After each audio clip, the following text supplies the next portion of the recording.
Chapter 640. 3 days later, Gu Mingming set off for St. Nazaire. Other than Oakley and Barit, the rest of the St. Nazaire tribesmen who had migrated over during the attack on Cole followed Gu Mingming. A few of the snow foxes also wanted to follow Gu Mingming back to St. Nazaire, but were stopped by Leah using the 2 stone tablets. The 16 valued females, Maya and Sandy, 18 big families and some single males who had yet to mate, walked out of Sauter's main entrance in a majestic manner. Looking back, Oakley, Barit and the snake beast sent by Wabi were standing at the door like abandoned dogs, looking at them from afar. Gu Mingming sighed softly and turned back.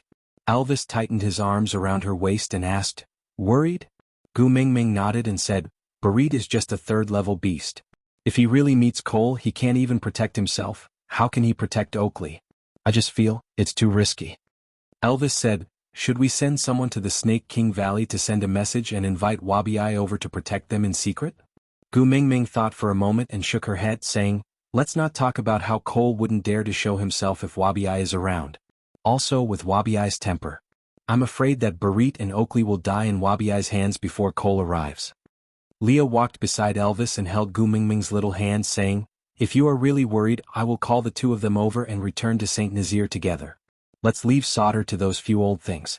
If Cole's motive is to snatch Sauter back, then it would be more beneficial for Cole if the 2 of them are not around." Gu Mingming shook her head and said, "Cole clearly knows that I have already found out that Burke was instigated by him to come to Sauter. If I am not prepared at all, it will only arouse his suspicions." Elvis said slowly, "Being too perfect in itself is a loophole?" Gu Mingming nodded and did not say a word. She just went through the plan again in her mind and tried to think through the details more clearly so that she could deal with it. The speed of the large group was much slower than when Elvis, Leah and Gu Mingming were traveling alone.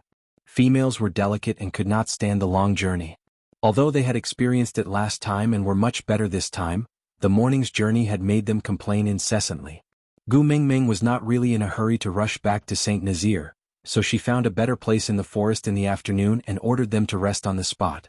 The males went hunting while the females gathered around Gu Mingming. On the other hand, their partners could only sit on the outermost edge of the females' group to protect her. They couldn't even get close to their own female. Even Elvis and Leah were pushed out by these females. Gu Mingming gave them a reassuring smile, then sat among the group of females and chatted with them to soothe their emotions. "Great messenger, I've heard Sandy talk about you and Jean before, but I'm still very curious. Can you tell us more?" The one speaking was Mandy, the first beauty of the beast world that Gu Mingming had chosen. Gu Mingming chuckled and shook her head. "You guys have heard the story of Jean so many times, aren't you sick of it?" Mandy's eyes brightened. She leaned closer to Gu Mingming and asked, "Great messenger, from what you said, does it mean that you have other stories to tell us?" Gu Mingming chuckled. Looking at the 18 pairs of big eyes that were shining with anticipation, she could only nod her head and say, "Yeah, let me tell you a short story." The beginning of the story was about a fish that fell in love with a flying bird. Digression: the story of the bird and fish. A long, long time ago, a fish and a bird fell in love. But God told them that they would never be lovers. Even becoming friends was an extravagant wish. Even if they loved each other, this lifetime was unattainable. The fish hated the restraints of the seawater and longed for the feeling of being free and aloof in the blue sky. The bird hated the empty blue sky and longed to bathe in the seawater and walk in it. Chapter 641. Although it was a story, it was actually just a script for a play that Gu Mingming had performed in the past when she was working at the amusement park. The entire play was about 40 minutes long, but with Gu Mingming narrating it alone, it was at most 10 minutes long. The people who went hunting returned one after another. From afar, Gu Mingming could see her 2 meat buns mixed in with the group. Jiaoyu stayed behind to take care of Qixin and pestered Leah to tell him some deductions, so he did not go hunting with them. Meanwhile, Huda and Kanwo followed the rest of the group. Seeing her sons, Gu Mingming's expression became much gentler. She clapped her hands and said, "All right ladies, today's story ends here. Everyone go back to your own males and have a good rest. After dinner we will continue our journey in the afternoon." The females still wanted to hear more stories, but did not dare to pester them too much.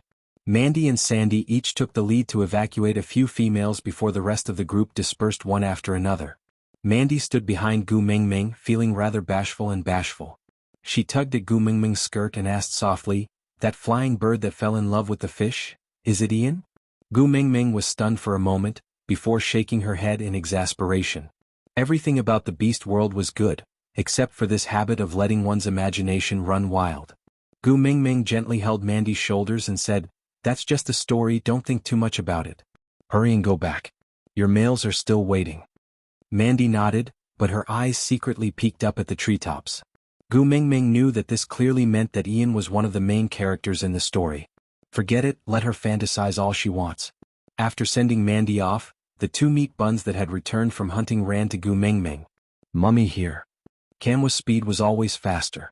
Although Hutta was the big brother, he was not Kamwa's match in terms of stamina. When Kamwa ran to Gu Mingming, Hutta was still 5 to 6 meters behind him. Gu Mingming looked at the dead rabbit and gently rubbed Kamwa's head, saying, Kamwa is really awesome. Rabbits were agile, so it was very difficult to catch them. You are really amazing." Kamwa was extremely enraged after receiving the compliment. His azure blue eyes seemed to stare at Elvis. He clearly had a young and tender face, but it had an inexplicable sense of provocation. Elvis clenched his teeth and walked to Kamwa's side. He grabbed the back of his neck and lifted him up to eye level, saying coldly, "Don't you know the rules?" Kamwa bared his fangs and brandished his claws, but he could not even touch a single strand of Elvis's hair. Gritting his teeth, he said, "The prey is for my mother, it's fine as long as my mother likes it, why are you so nosy?" Elvis pinched Kamwa's face and forcefully turned his head to look at the dead rabbit. Then he said coldly, word by word, "Do you think my wife would like that ugly piece of trash whose skin and flesh were all torn apart?" Kamwa's face twitched. Kamwa choked and could not say a word. It was his first time participating in a hunt, and that rabbit was indeed too cunning, so, his death was a little tragic, but he still felt indignant after hearing Elvis's words. Kamwa's eyes lit up. Seeing that her son was about to cry from Elvis's words, Kamwa did not want to cry at all, it was purely his mother's imagination. Gu Mingming hurriedly stood up and grabbed the rabbit's ears. She chuckled, "Ha ha ha. I really want to eat rabbits today. Not bad, not bad." Aside from the topic, the story of bird and fish, the fish did not want to give up because it felt the blue sky calling it. The bird did not want to give up because it felt that the sea was its true home. Just like that, the fish and the bird kept trying to get closer, but in the process of getting closer to their dreams, they were getting closer to death. The fish said to the bird, "You were originally in the sky, you should be flying around." The bird said to the fish, "You were originally in the sea, you should be swimming around." The fish said to the bird, "If birds and fish can love each other, then where should we build our nests?" The fish's tears fell into the sea. The bird said to the fish, "Look at me, I will tell you the answer." The bird flew up into the sky for the last time. Chapter 642. Elvis casually threw Kamwa aside and took over the bloody rabbit from Gu Mingming's hands. "I'll help you hunt a giant rabbit, Gu Mingming nudged Elvis's chest lightly and said softly, "It's my son's first time hunting and he gave me his prey. Can you not hurt our child?" Elvis raised his brow. "It's already not good, can't I tell the truth?" Gu Mingming looked at Elvis in rebuke.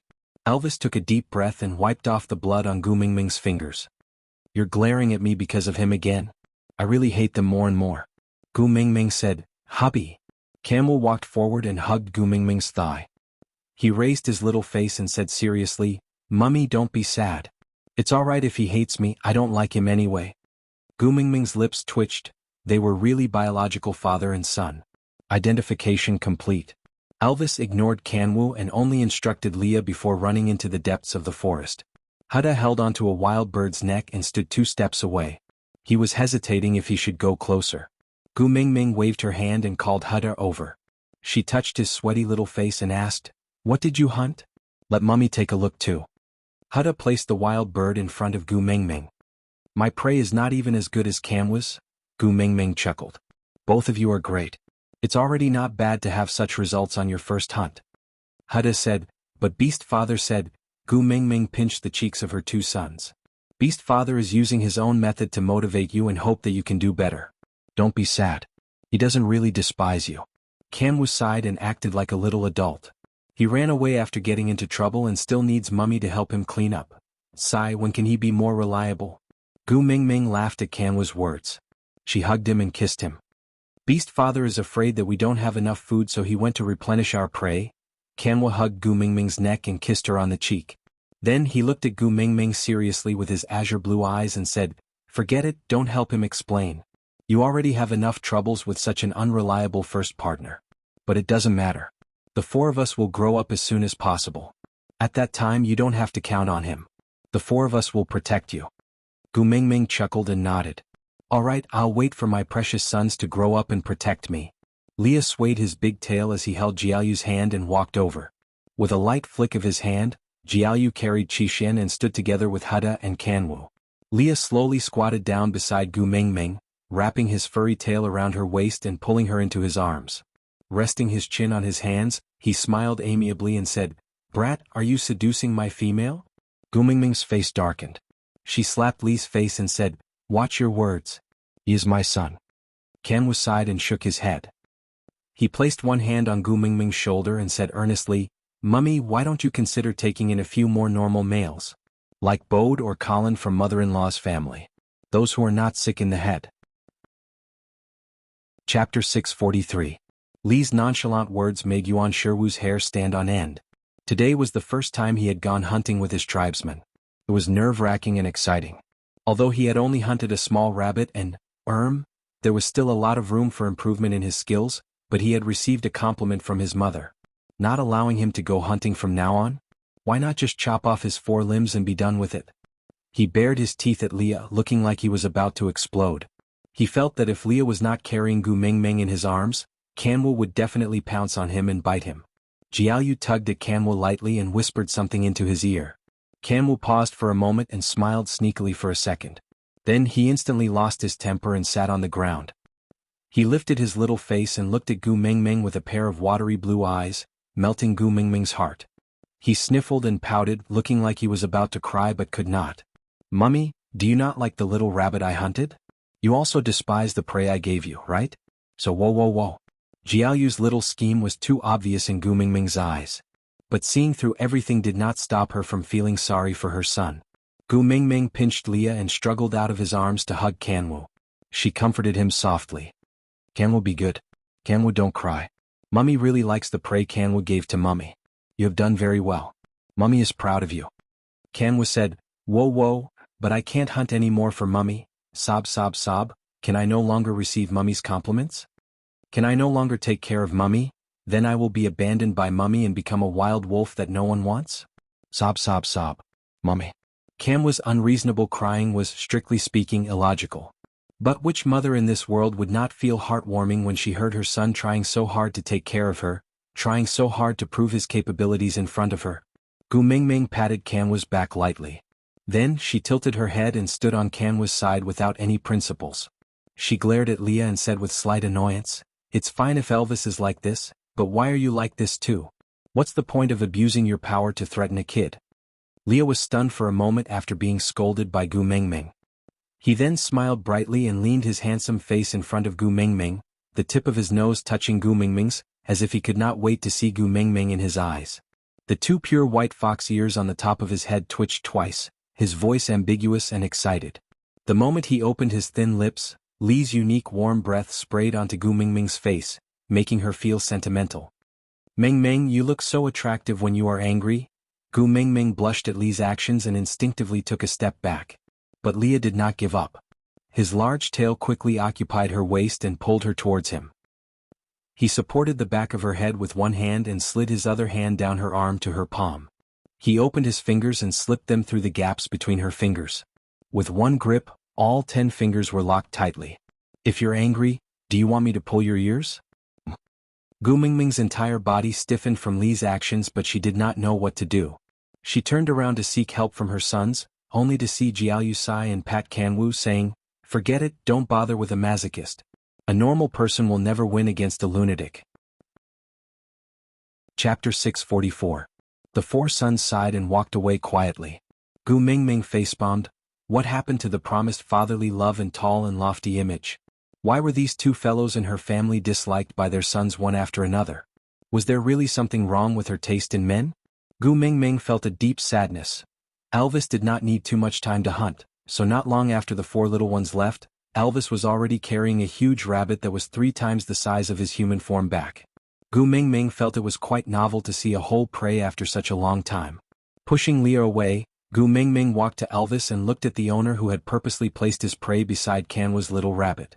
Then, Elvis prodded the huge rabbit's skull with one hand and placed his palm on his temple. He sighed and said, "Is it a sense of achievement to win against your own sons?" Elvis hugged Gu Mingming into his arms and kissed her forehead gently. Then he said, "We have to let him know who is the boss in this family." Gu Mingming shook her head helplessly and said, "Do you know that you and Leah are already two perverts in our sons' hearts?" Elvis shrugged his shoulders nonchalantly and said, "Let them think whatever they want, I don't care." Gu Mingming sighed helplessly and accepted her fate. She did not force it. Leah leaned over and placed one hand on Elvis's shoulder while the other hand stroked his own tail in boredom. He said, I was reprimanded just now." Elvis frowned and looked at Leah with a serious expression. He asked, "Really? Xiaoming reprimanded you?" Lee's eyes lit up and he nodded his head excitedly. It was as if being scolded was an extremely honorable thing. Elvis was also a little agitated. He asked, "Anything else? Did you take action?" Lee's gaze darkened and he shook his head dejectedly. "No." Elvis also sighed softly and said regretfully, "Forget it, it's already not easy to lose your temper and reprimand someone. This is a good thing. Maybe we can take action next time." A thick sign was flashing on Gu Mingming's forehead. No wonder her sons said that they were psychopaths who had masochistic tendencies. It was one thing for him to think of ways to make her happy every day, but now he had given up on himself to the point where he could be proud of making her angry? Gu Mingming took 2 steps forward and stretched out her 2 little black hands. She grabbed Elvis's ears with her left hand and Lee's right and pulled them towards her. She asked with a smile, "How is it? Are you satisfied?" The eyes of the wolf and fox, whose ears had been twisted, lit up. They were like lottery winners sitting in front of the TV who had won the first prize. He hugged Gu Mingming excitedly, one black and one white, sandwiching Gu Mingming in the middle, forming a human wolf-fox sandwich. "I can't breathe." Gu Mingming roared with a face full of despair. Elvis and Leah then calmed down and released her. Leah held onto Gu Mingming's shoulders and said, "That's great, Gu Mingming, you can finally be angry. During this period of time, you haven't laughed or made a fuss. It's making my heart ache. It's good that you're angry. It's good that you have mood swings. I'll go cook for you. It'll be ready soon." With that, Leah kissed Gu Mingming's face heavily. Then he swayed his tail and went to deal with the giant rabbit. It was not an exaggeration to say that Gu Mingming saw countless blooming flowers spinning around Leah. Chapter 645. After 3 days of journey, they had already covered half of the distance from Sadr to Saint Nazaire. The closer they were to Saint Nazaire, the more uneasy Gu Mingming felt. She always felt that there was a pair of eyes watching her in the dark, but she couldn't find anyone when she checked in private.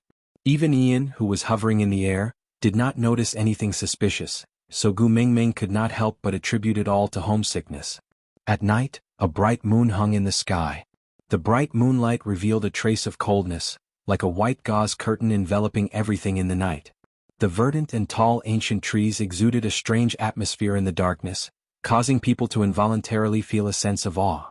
Everything was quiet. It was a night suitable for a good sleep. Suddenly, a shrill howl tore apart the silence. Gu Mingming opened her eyes abruptly. Elvis and Leah had already stood on her left and right, protecting her securely. Gu Mingming frowned and asked, "What's going on?" Elvis gave Leah a look and Leah immediately leaped out and started to control the scene. With families as units, the males surrounded their females in the middle to protect them. Elvis looked around warily as he replied, "They are stray beasts." Stray beasts? Gu Mingming's knowledge of these 3 words was limited. She only knew that it was an exiled orc, cold-blooded and heartless. The only time she had seen it was not long after they had mated.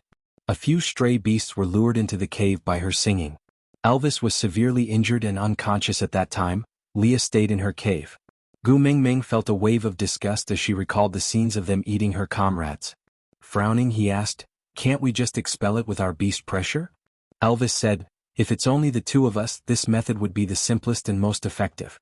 But Elvis's gaze swept across the crowd, especially the 18-week females, who were so frightened by the stray beast's voice that they almost burst into tears. "If we release our beast pressure before the stray beasts are scared away, half of them would be scared to death." Gu Mingming frowned in frustration and sighed. "Go and help Leah. Do your best to protect the tribesmen. Don't worry about me. No one in the beast world is my match now." Elvis hesitated for a moment but still nodded his head. He did not care what would happen to Saint Nazaire, but he knew that she cared. Elvis and Leah arranged the defense as quickly as possible based on their tacit understanding. Ian led the Eagle Owl tribe and circled twice in the sky. With a caw, they pointed out the enemy's location. Elvis frowned and cursed softly, "Damn it, we're already surrounded." Elvis, Leah and Oriton formed a triangle and guarded the outermost edge. Ian led the Eagle Owl tribe to control the overall situation in the air, waiting for an opportunity to launch a sneak attack. Gu Mingming narrowed her eyes and clenched her fists tightly. She looked at the pairs of ghostly green eyes closing in on her from all directions. There were quite a few of them and they were all level 3 or 4. Releasing beast pressure was the simplest method, but the fighting members would definitely fall to the ground before the other side. What to do? While Gu Mingming was thinking, the battle had already begun. Chapter 646. 7 to 8 4th-level orcs were trapping Elvis tightly. Elvis could not casually unleash his beast pressure, or else the beast pressure from these few 4th-level beasts would be enough to suppress 80% of his fighting power. Physical combat was the only way out. But even though he was strong, it was not easy for him to escape from the stray beast's reckless fighting style. Leah maintained absolute calmness during the battle. Even though it was a little strenuous for him to face 2 3rd-level orcs, he did not retreat a single step and defended a corner with all his might.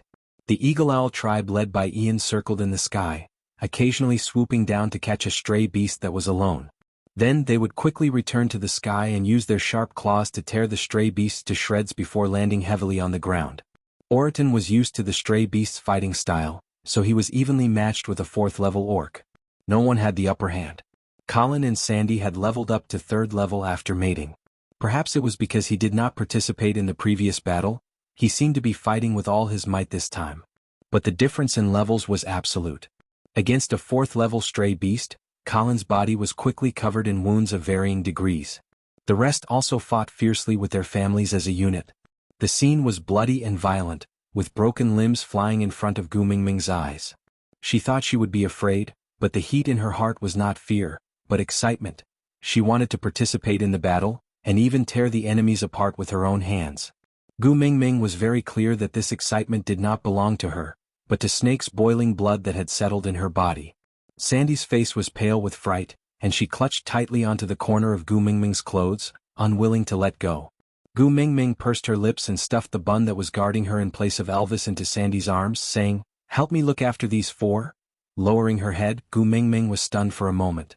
Then an explosion sounded in her head, as if a bolt of lightning had struck her brain. "Where's Kanwo?" Gu Mingming asked angrily. Huda carried Qixuan in his arms, shielding Jiaoyu behind him.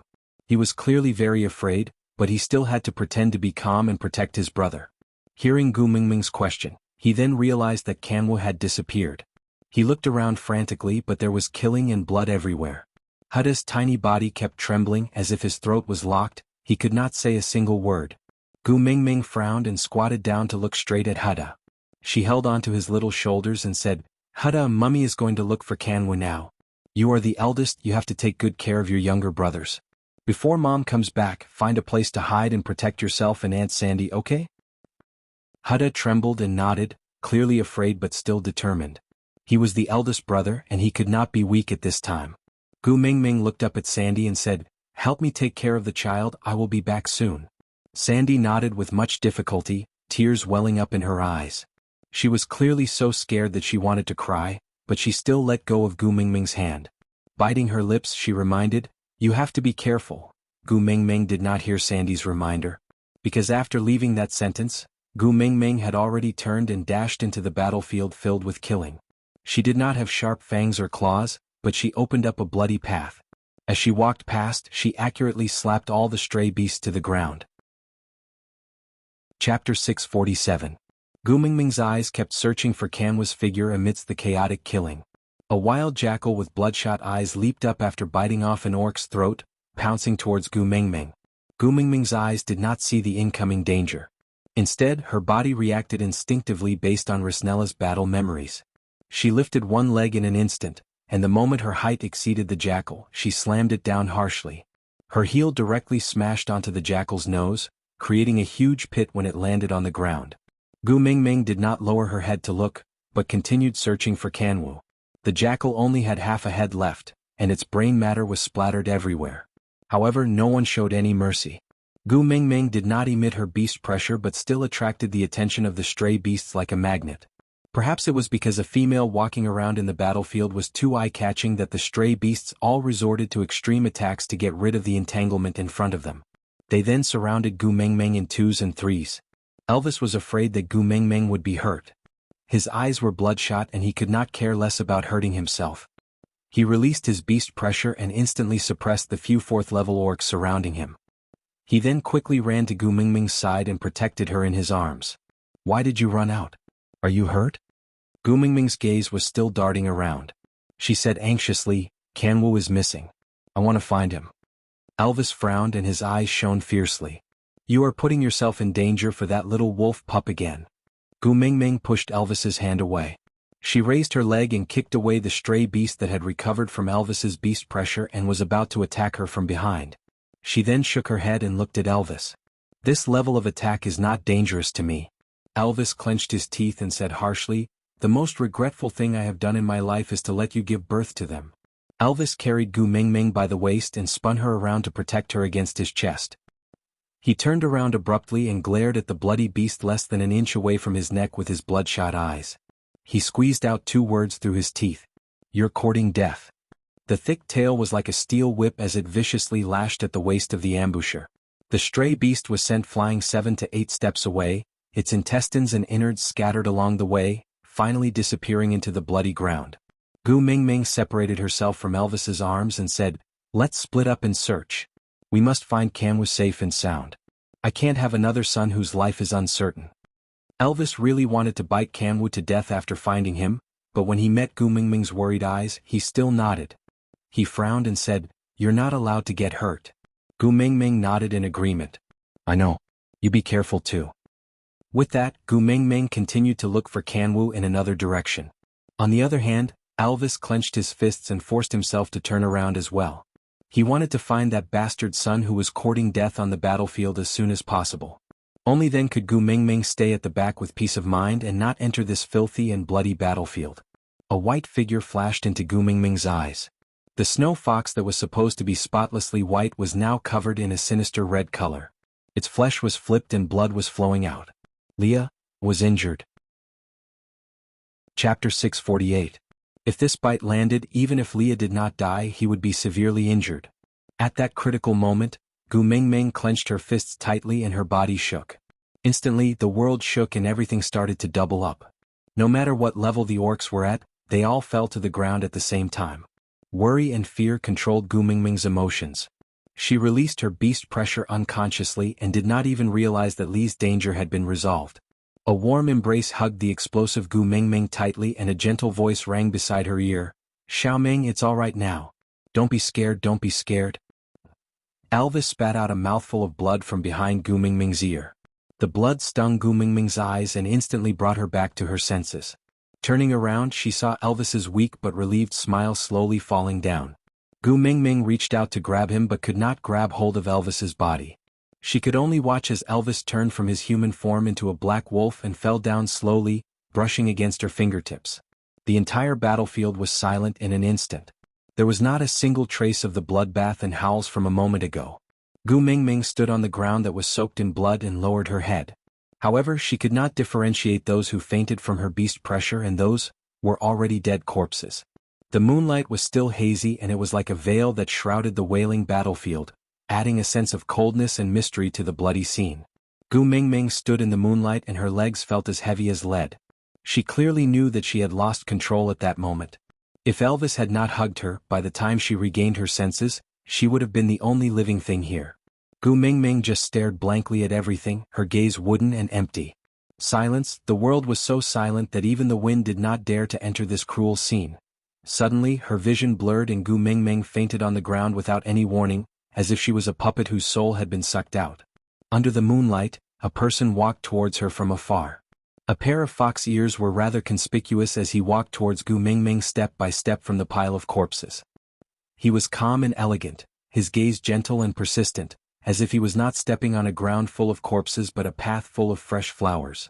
Walking to Gu Mengmeng's side, he bent one knee to touch the ground, his slender fingers gently caressing Gu Mengmeng's cheeks.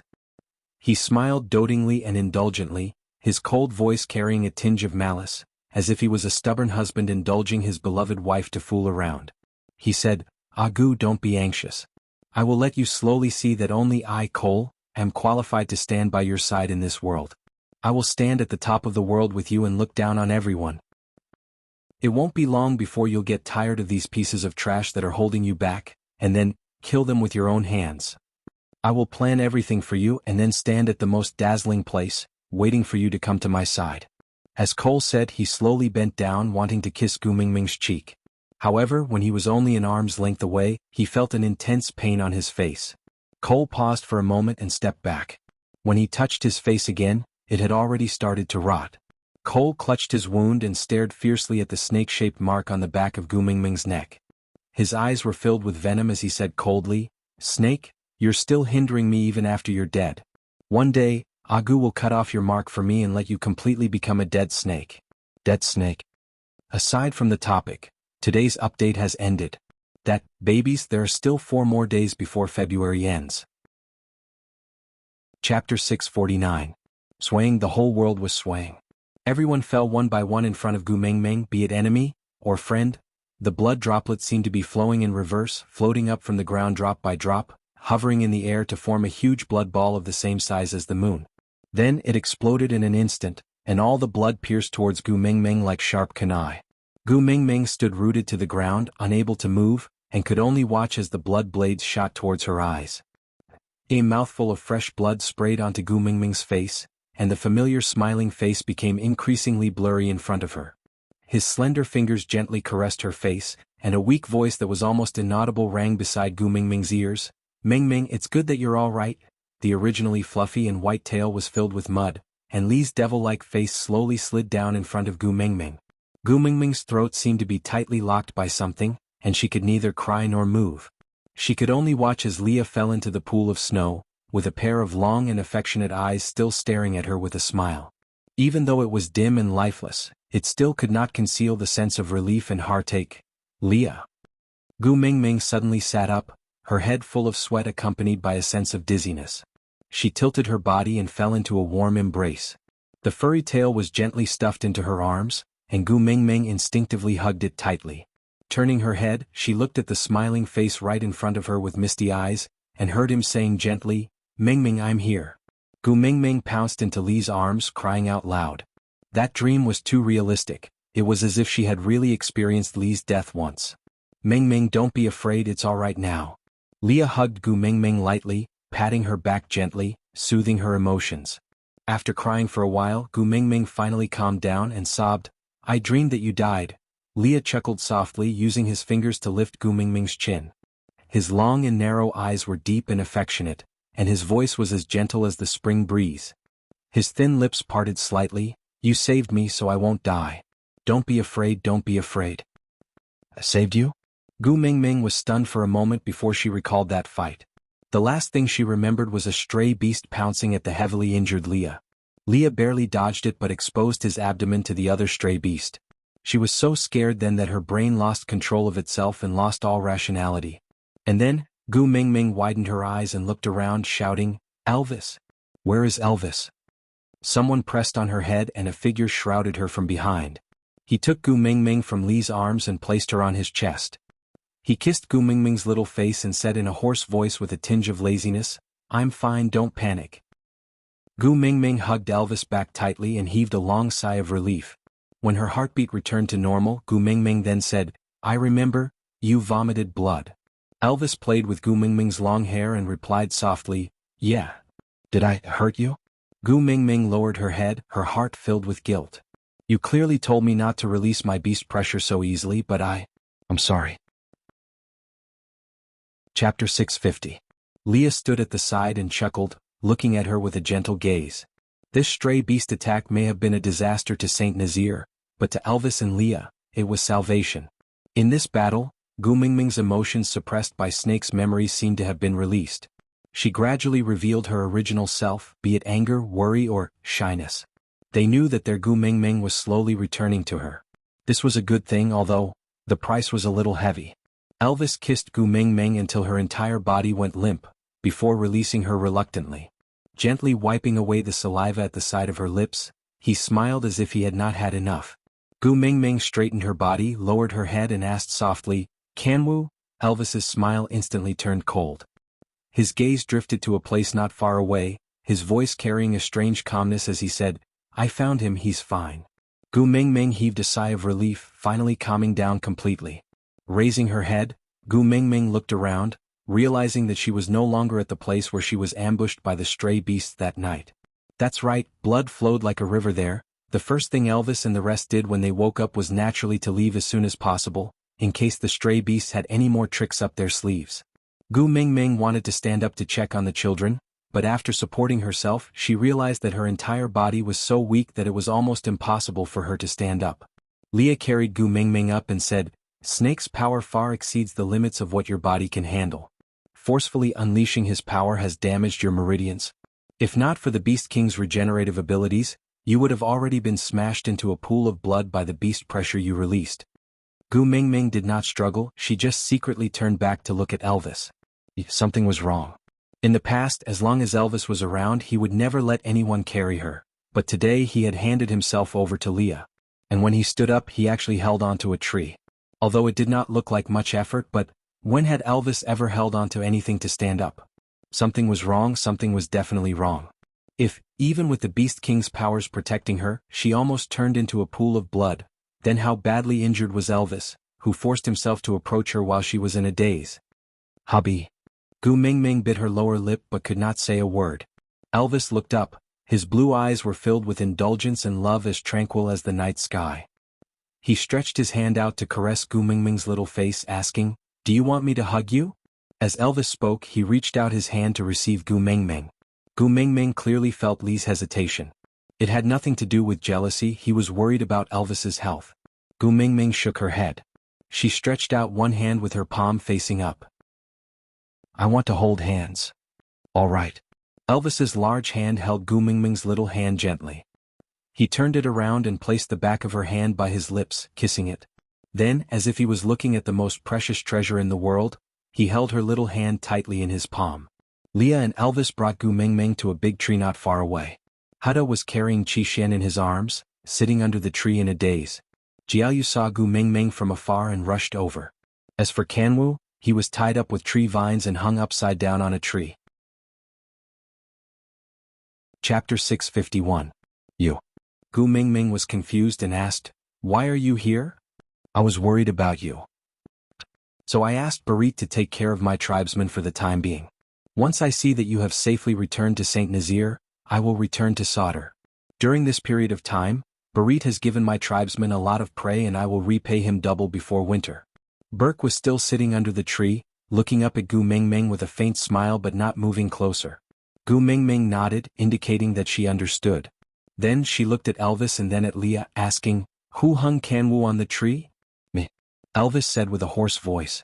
Gu Mingming frowned and turned back to meet Elvis's blue eyes. He was injured because of her, so she could not bring herself to criticize him. Gu Mingming pursed her lips and swallowed most of her words back into her stomach. She just said, "The child is still young, if he has done anything wrong we can slowly teach him. Let him down first." Elvis took 2 steps forward and stopped in front of Kanwu. He turned around and leaned against the tree trunk. The sunlight shone through the layers of tree shadows and the mottled rays of light landed on his surroundings. He placed his slender hands on Kanwu's back and gave him a nonchalant push. "Rascal, do you think you can come down now?" Kanwu bit his lips and swayed for a long time before stabilizing his body. He raised his head stubbornly and looked at Gu Mingming. His azure blue eyes were like the sky that had been washed by water, so clean and clear that his sadness was clearly visible. Gu Mingming's heart twitched under Kanwu's gaze. She instinctively wanted to hug him in her arms and comfort him, but before she could raise her hand she heard Kanwu say with a thick nasal voice, "Mummy, I'm sorry. It's all because I overestimated myself and charged into the battlefield recklessly, implicating you in danger. My tribesmen paid a painful price for my recklessness and you were unconscious for 2 days and 2 nights because of it. I did something wrong and should be punished. Please don't plead for me, let me bear the responsibility myself." Gu Mingming's heart ached terribly. Leah carried Gu Mingming to Kanwu's side as if he could read her mind. Gu Mingming hugged Kanwu in her arms and patted his back lightly, saying, "Silly child, it's not your fault. The stray beasts suddenly attacked us, you just wanted to protect Mother and the rest of the people. There's nothing wrong with that. You can't be blamed." Kanwu's tears, which he had been holding back for 2 days, broke down at Gu Mingming's gentle words. He wailed at the top of his voice until he could not make a sound. His face was red and he looked like he was about to suffocate. Gu Mingming's heart ached terribly and she hurriedly coaxed him, "Kanwu, don't cry, be good." Kacha, the tree vines binding Kanwu broke apart. Gu Mingming was not mentally prepared and her body was weak, so she did not manage to hold on to Kanwu, causing him to fall onto the ground in a pathetic manner. This time, Kanwu was in a daze from the fall and he even forgot to cry. He stared at Elvis, who was standing in front of him with his azure blue eyes. He was so stunned that he did not know how to react. Elvis tilted his head and frowned. His eyes were cold and his entire body was emitting a sinister aura. It would not be surprising if he raised his leg and stomped Kanwu to death in the next second. He was born as a wolf, yet he cried so stupidly. And he's even my son. How annoying. Chapter 652. Gu Mingming bit her lower lip and frowned, but she did not say a word. Being educated by a father was a key factor for a child, especially a boy, to establish the foundation of his personality. She could no longer remember what a father's reprimand looked like. But her son should not be like her. Elvis slowly squatted down, his face still shrouded in a layer of darkness. He looked at Kanwu with an unfriendly gaze that even carried a murderous aura.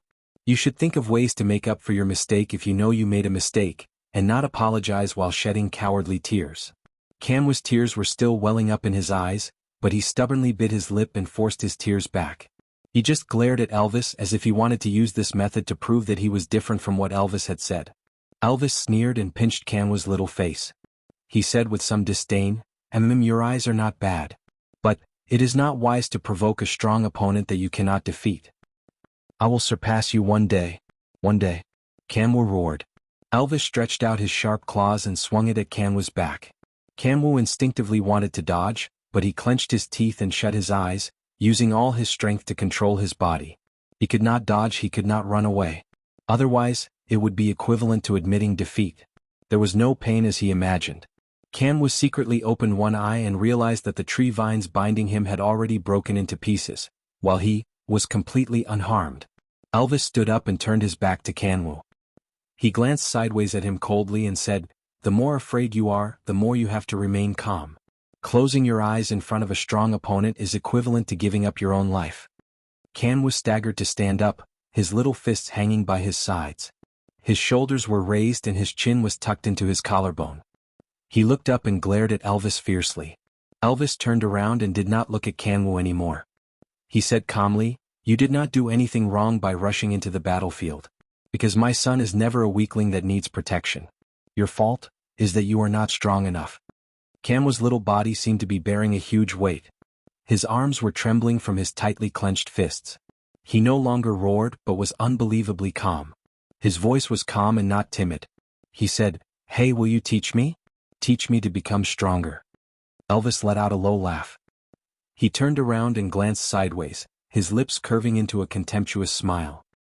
His voice was full of sarcasm as he said, "On what basis?" Kanwu lowered her head and did not look at Elvis anymore. After staying silent for a while, she spoke again, "Before I surpass you, can you protect my mother well? If you weren't my son, these words would be enough for me to kill you." Kanwu took a step forward and raised her head to look at Elvis. There was an expression on her face that did not match her age. She was simply a miniature version of Elvis, with the same cold smile, the same disdain and the same provocation. "Why do you have to say it as if you love me? You didn't kill me because you didn't want Mom to be sad." Elvis chuckled, admitting it. Kanwu took another step forward and stared straight at Elvis. "I will defeat you, I definitely will." Elvis's face was filled with disdain as he said, "Just a little brat who only knows how to cry when something happens? Alright, since you're my son, I'll wait and see." Chapter 653. Gu Mingming really wanted to stay and comfort her son, but Elvis had just educated Kanwu. If she were to comfort him now, it would be very disadvantageous in terms of education. The child would think that he had his mother's support, and would then doubt and challenge his father's authority. Especially in the beast world where female supremacy was so extreme that it was a little perverted, her skills could possibly make Kanwu look down on everyone else. Although she could not completely agree with Elvis's hegemonic education, it was undeniable that in the beast world where there was no law, power meant everything. Either win or surrender, there was no third way. Peace. After experiencing so much, if she still hoped for everyone to reach a consensus after a battle of words on the negotiation table, then she was not simple, she was stupid. Leah carried Gu Mingming in his arms, but was not in a hurry to leave. Instead, he looked at Burke, who was sitting quietly by the tree root, his eyes almost glued to Gu Mingming. He said, "Since you saved my little cub in return, you don't have to return the prey that Barit took care of your tribesmen. But, the way you look at my Gu Mingming makes me very unhappy. If you still want your eyes, you better not let me see Gu Mingming's shadow in those eyes." Burke was still sitting there without moving. He shifted his gaze to meet Lee's but did not avoid him. After adjusting his breathing, he said slowly, "Me saving Kanwo and asking Barit to take care of my tribesmen is my own business, you don't have to thank me." Leah laughed coldly and said, "You misunderstood, this is not gratitude, it's a reward. Kanwo is the son of the messenger, anyone who saves him will be rewarded." What he meant was, you are not special. You saved the son of the messenger of the beast deity, Saint Nazir tribe will reward you as per usual. This was public versus private. Don't expect to use this matter to have any personal interactions with Gu Mingming. Burke was not a fool, Lee's words were so clear, there was no reason for him not to understand. But all the males in this world were the same, if he was in Lee's shoes, he might be even more ruthless, or even get rid of Gu Mingming before she woke up. After all, Gu Mingming did not know he was here. Burke's gaze slowly returned to Gu Mingming's face, waiting for her to say something.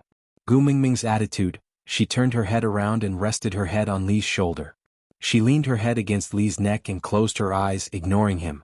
Leah chuckled and returned his gaze to Burke with a tinge of disdain. "Tell that person that it's not wise to use a counterfeit to fight another counterfeit." With that, he turned around and left. Elvis did not express his stance at all. He just walked back with Leah the moment he turned around. Huda and his brothers looked at each other, before finally carrying Qixin and following Gu Mingming from afar. Camel was the last to leave. As if he had made a decision, he turned around and ran back to Berg. Chapter 654. Sometimes, Gu Mingming wished that she had not inherited Snake's abilities so thoroughly. If she did not have such sharp observational skills, she might have joked around with Oriton and teased him for being a glutton with facial paralysis. But, what should she do? She could clearly see the signs of serious injuries on Oriton's body. Most importantly, those injuries were not external wounds. Was this the result of the beast pressure eruption? Harming the enemy by 1,000, harming oneself by 800. She felt guilty because she could not control her emotions for a moment and brought disaster to the tribe. Everyone pretended that everything was fine in front of her, just like after the battle with Cole, she did not see Barit and the rest for a long time. Afterward, they appeared as if nothing had happened, but the faintly discernible sense of weakness could not be hidden. This time was it the same? Afraid that it would affect her mood, they all pretended to be fine in front of her? Then should she cooperate and play dumb so that she would not let their arrangements down? Gu Mingming's lips curled up and her eyes curved into crescents. She said, "All right, I have not eaten hot pot for a long time." Leah placed Gu Mingming in a huge tree hole. This tree hole was not formed naturally and was obviously dug out later. The thick scent of fresh trees had yet to dissipate. Dried grass was laid at the bottom of the tree hole and Gu Mingming only felt that it was soft as she sat on it. Her body leaned to the side lightly. The surroundings of the tree hole were wrapped tightly and softly by beast skin. Sniffing carefully, there was Lee's scent on it. It should have been dug out before she woke up. Elvis sat beside Gu Mingming's legs with his back against the tree trunk. He placed one hand gently on Gu Mingming's knee and closed his eyes to enjoy the sunlight and her fragrance. Gu Mingming reached out and caressed the side of Elvis's face, her gaze filled with heartache. Feeling that Gu Mingming was looking at him, Elvis slowly opened his eyes. A pair of blue eyes met Gu Mingming's clear eyes accurately. The corners of his lips curled up and his voice had a tinge of demonic charm and dispiritedness. It was slightly hoarse but full of knowledge. He said, "Looking at me like this, do you want it?" Gu Mingming was stunned for a moment, unable to react. Elvis supported himself with one hand on the ground and the other on the side of Gu Mingming's ear. His entire body leaned forward and he half knelt with his slender legs, using his knee to press against the edge of the tree hole between Gu Mingming's legs. A simple action had forced Gu Mingming's body to an angle where she could not retreat. The last time was in the Snake King Valley. In order to improve your blood circulation. I have indeed abstained from eating meat for too long. As Elvis said, he bent down and kissed Gu Mingming's neck, leaving a fiery red kiss mark on her snow-white neck, alluring and eye-catching. Elvis raised his head slightly and licked Gu Mingming's right earlobe with the tip of his tongue. Seeing her trembling like a startled rabbit, he could not help but chuckle and said, "You're so sensitive, it's really because you've held it in for too long, it's my fault for this, so, Xiaoming, how do you want to punish me?" Gu Mingming placed her little hand on Elvis's chest. She wanted to push him away but did not dare to. She was afraid that if she didn't control her strength properly, it would worsen his injuries. She bit her lower lip and said, "Don't mess around. I'm serious." Chapter 655. Gu Mingming lowered her head, her face flushed red as she mumbled softly, "There's poison on my body, it's fatal, I know." As Elvis spoke, he kissed his way down her neck, the tip of his tongue gently brushing past Gu Mingming's collarbone. With a hoarse voice he said, "But I'm willing."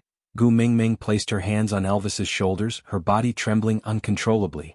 Biting her lower lip, Gu Mingming's eyes were misty as she said, "But I'm not willing."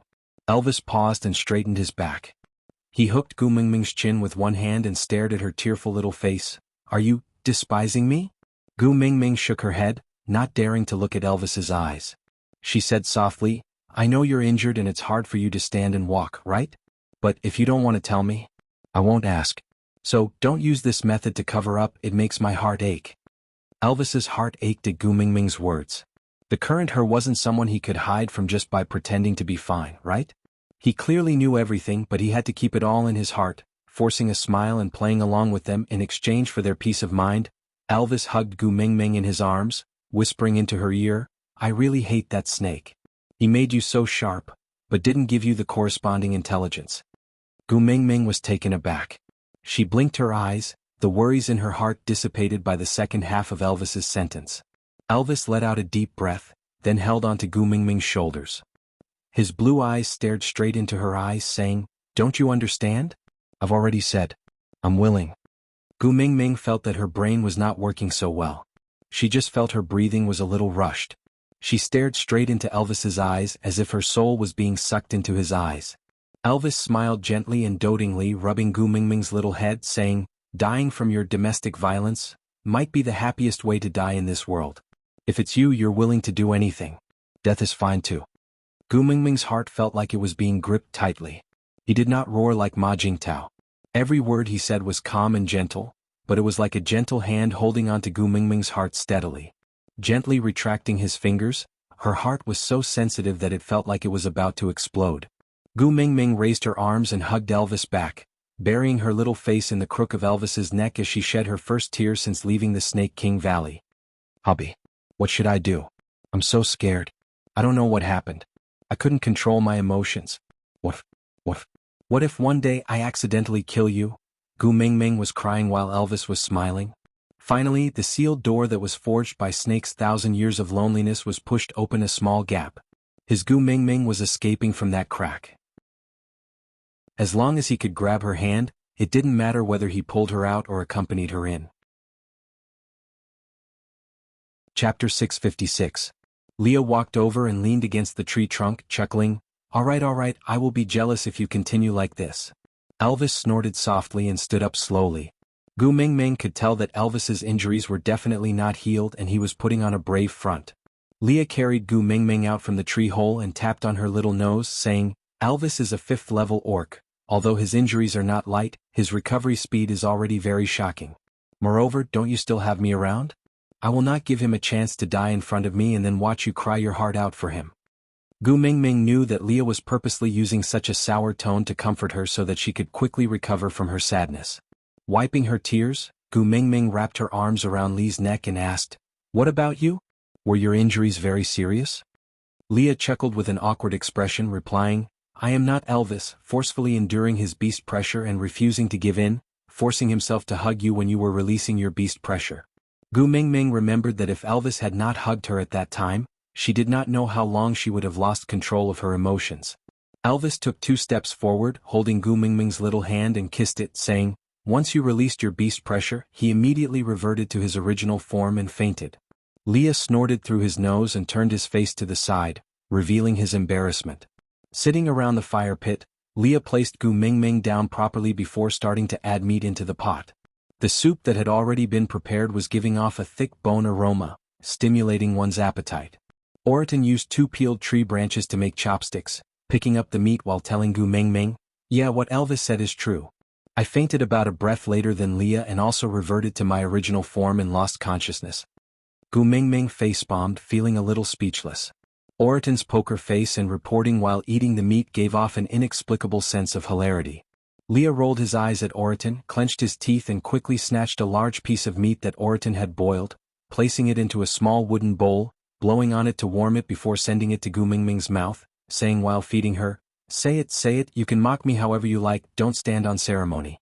Anyway, I rely on my face to make a living, not my abilities. Right, Ming? Gu Mingming chuckled as a memory belonging to Snake flashed across her mind. That time, Snake also emitted his beast pressure to bully Elvis and Leah. Afterward, this fellow wagged his tail and snuggled into her arms to act cute. At that time, Snake even suspected that he was a snake and roared in his heart, "You're weak and you're still in the right?" Although Leah said that he did not mind, he snatched the meat that Oriton had cooked piece by piece. He did not eat it himself and fed it all into Gu Mingming's mouth. This caused Oriton to be unable to vent his anger. After all, he was a male and could not possibly get angry just because a female ate a little of his meat, right? But Lee's despicable look was really infuriating. Oriton lifted his head and stared at Leah. His brows were slightly furrowed. For someone with facial paralysis like him, this was already a very serious expression. Chapter 657. Oriton clenched his teeth and cooked another piece of meat. He did not eat it himself and just placed it in Gu Mingming's bowl. Then he looked at Leah with a blank expression and said, "You don't rely on your looks to make a living, you rely on your cheap cough." Gu Mingming choked on Oriton's words and almost spat out the meat she had just swallowed. Previously, Oriton had also called Leah a despicable with a straight face. A knife-wielding hero. Gu Mingming thought that Leah would be angry and drag Oriton to a duel to clear his name. In the end, this guy turned his head in an extremely coquettish manner and looked at her with a face full of grievance. He said like a pet dog, "Mingming, he bullied me." The corners of Gu Mingming's mouth twitched. Not knowing whether to laugh or cry, she asked, So you want me to beat him up for you?" Leah looked at Gu Mingming seriously, then nodded his head resolutely. Yes, he nodded. Gu Mingming held her forehead and forced herself to raise her arm. "My limbs are weak now." Leah pulled Gu Mingming into his arms and kissed her little face lightly. His bewitching red lips inched closer and he licked the meat juice on the side of Gu Mingming's lips, before retracting his tongue back into his mouth. Then he moved his thin lips close to her ear and muttered softly, "The way you eat is too alluring, I don't want others to see it. In the future, let's not let Oriton share meals with us, alright?" Gu Mingming was speechless.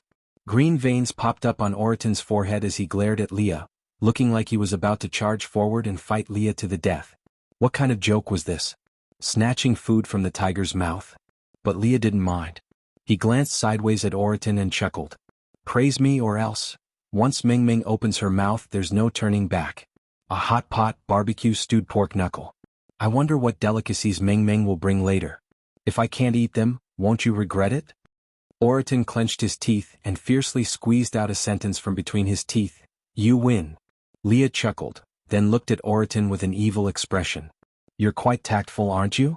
Since you've already submitted, I'll be magnanimous and not stoop to pettiness. I won't let Mingming forbid you from coming to our house to eat." Oriton really could not stand Lee's smug look, so he turned his face to the side and stretched out his bowl. "Give me the meat." Leah snorted arrogantly, then quickly scooped up all the meat from the pot and placed it into Gu Mingming's bowl. "You are not even my female and you still want me to take care of you? Don't you have any shame?" On Oriton's forehead, there was a thick and large tick mark. Damn it, being scolded as shameless by a shameless person was so frustrating. Gu Mingming chuckled.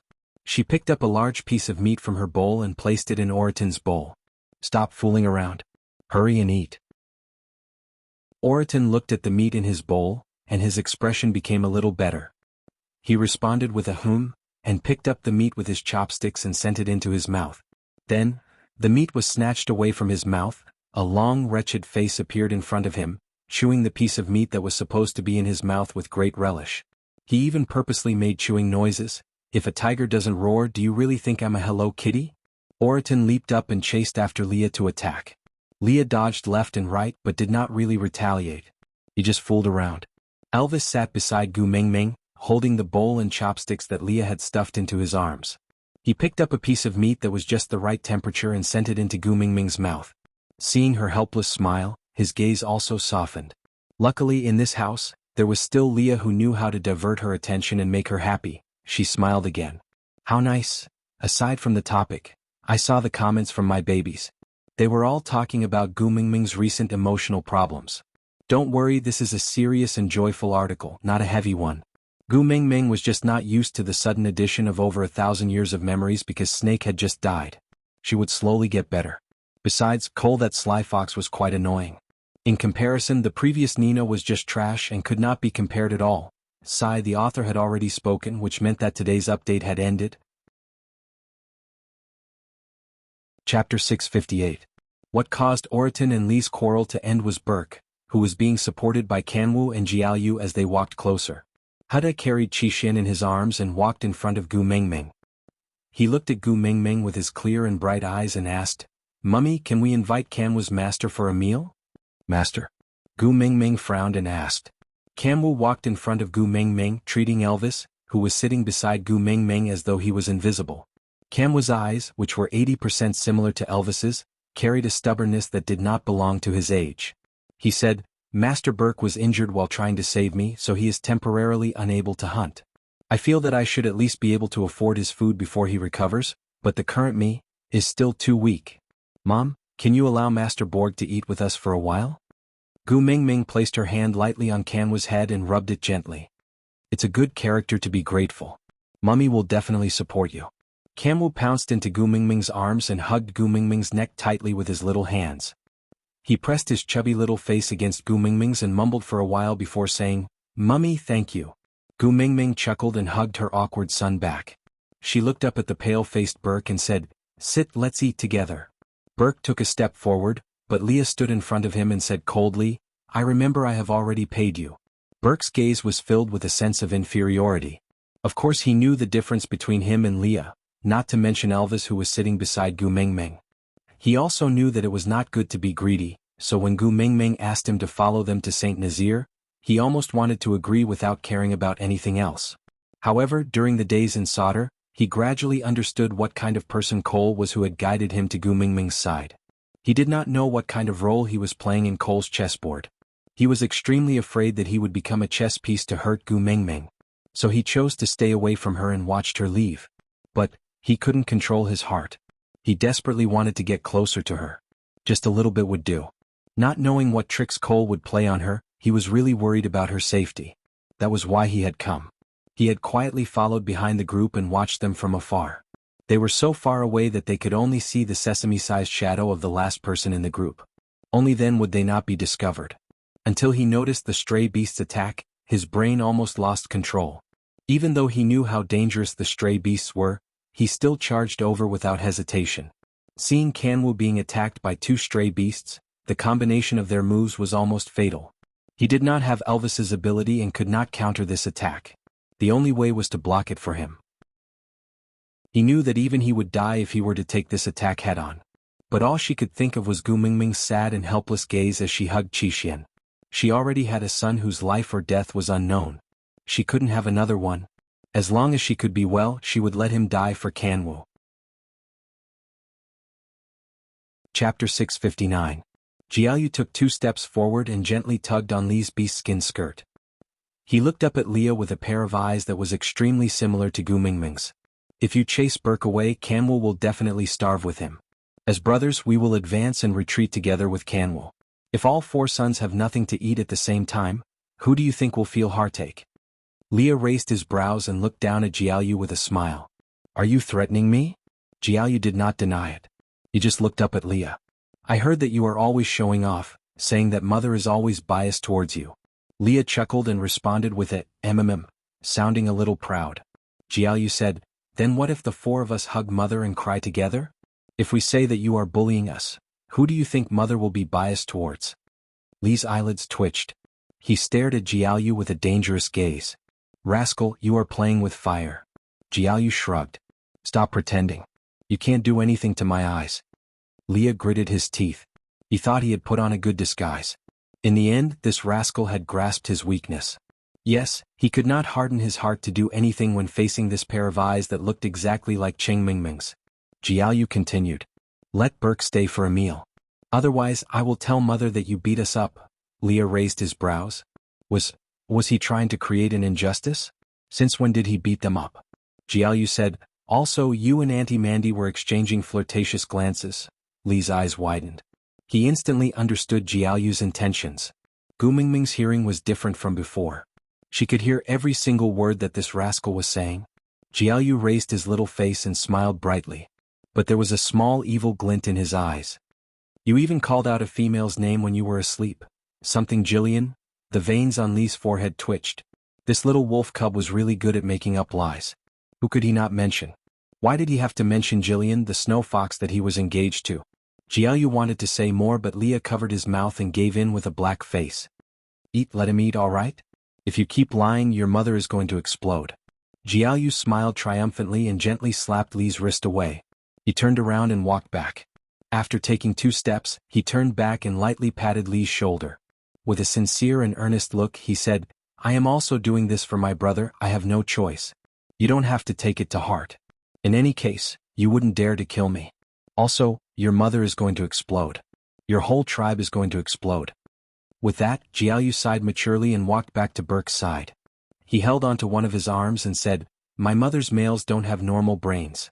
Don't bother with lunatics. Since my mom said you can stay for dinner, you can eat without worry. After all, my mother is the one who calls the shots in this family. Kamwu stood up from Gu Mingming's arms. He hesitated for a moment before kissing Gu Mingming on the cheek. Without saying a word, he walked to the other side of Burke and sat beside the fire with Jiaoyu on Burke's left and right.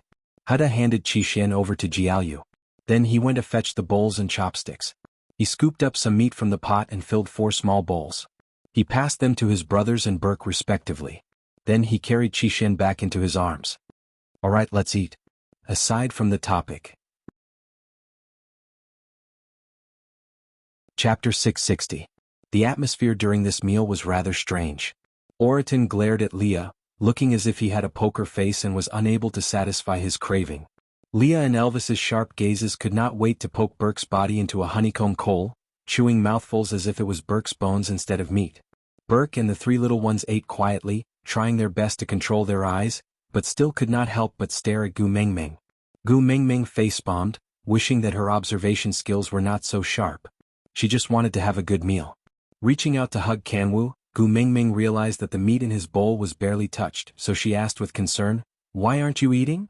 Kamwu lowered his head and stared at the meat in his bowl, replying, Master Burke was invited back by me, so my portion is for Master Burke to eat.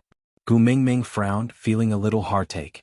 She knew that Elvis's education was too forceful, causing a lot of psychological pressure on this child. But she could not say that Elvis was wrong in front of the child, so she could only comfort him. Silly son, Burke saved you, so he is our family's benefactor. Even if you did not invite him back, Mummy will not watch him starve. So you don't have to save your own food for him, just eat obediently, alright?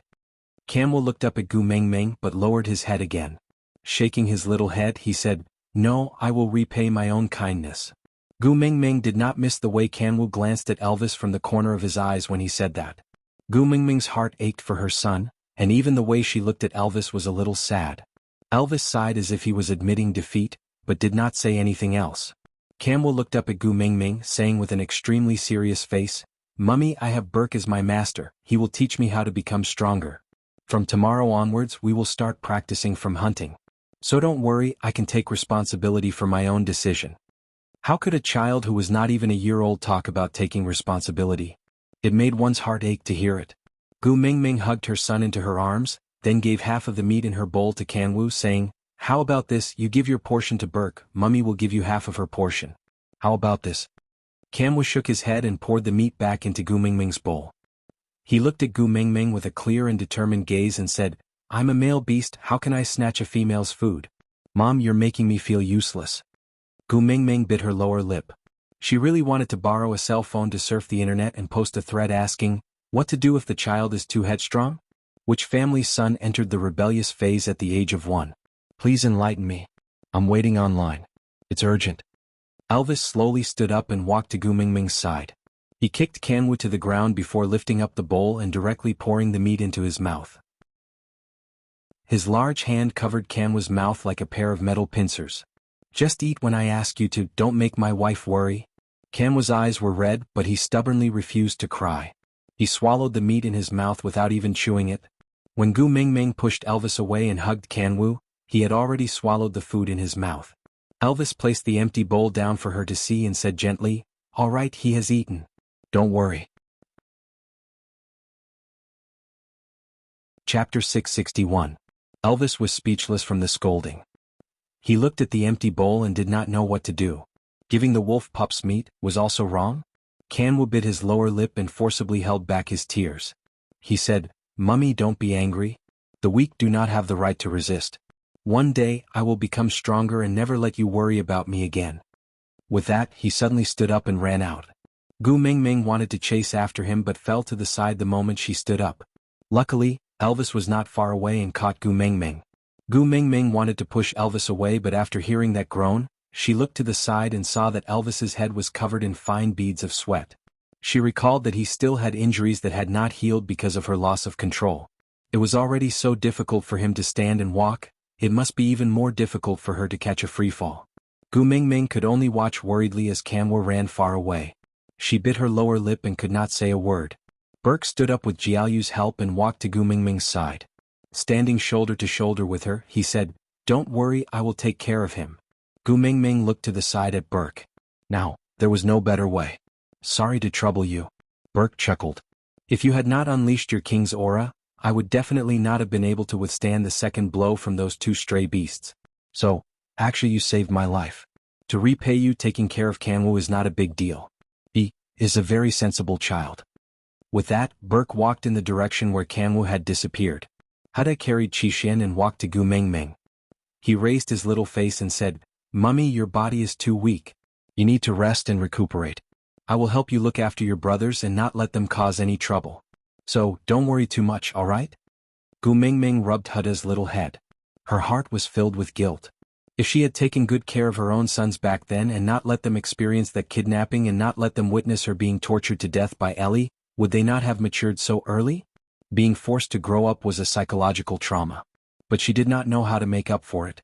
Huda looked at Elvis, then at Leah. He sighed and did not say anything. He just shook his head and walked away. The veins on Elvis's forehead twitched. He was going against the heavens. It was only until Burke and the three precocious kids had disappeared that Gu Mingming retracted her gaze and looked at Elvis. "How badly are you injured? Don't lie to me.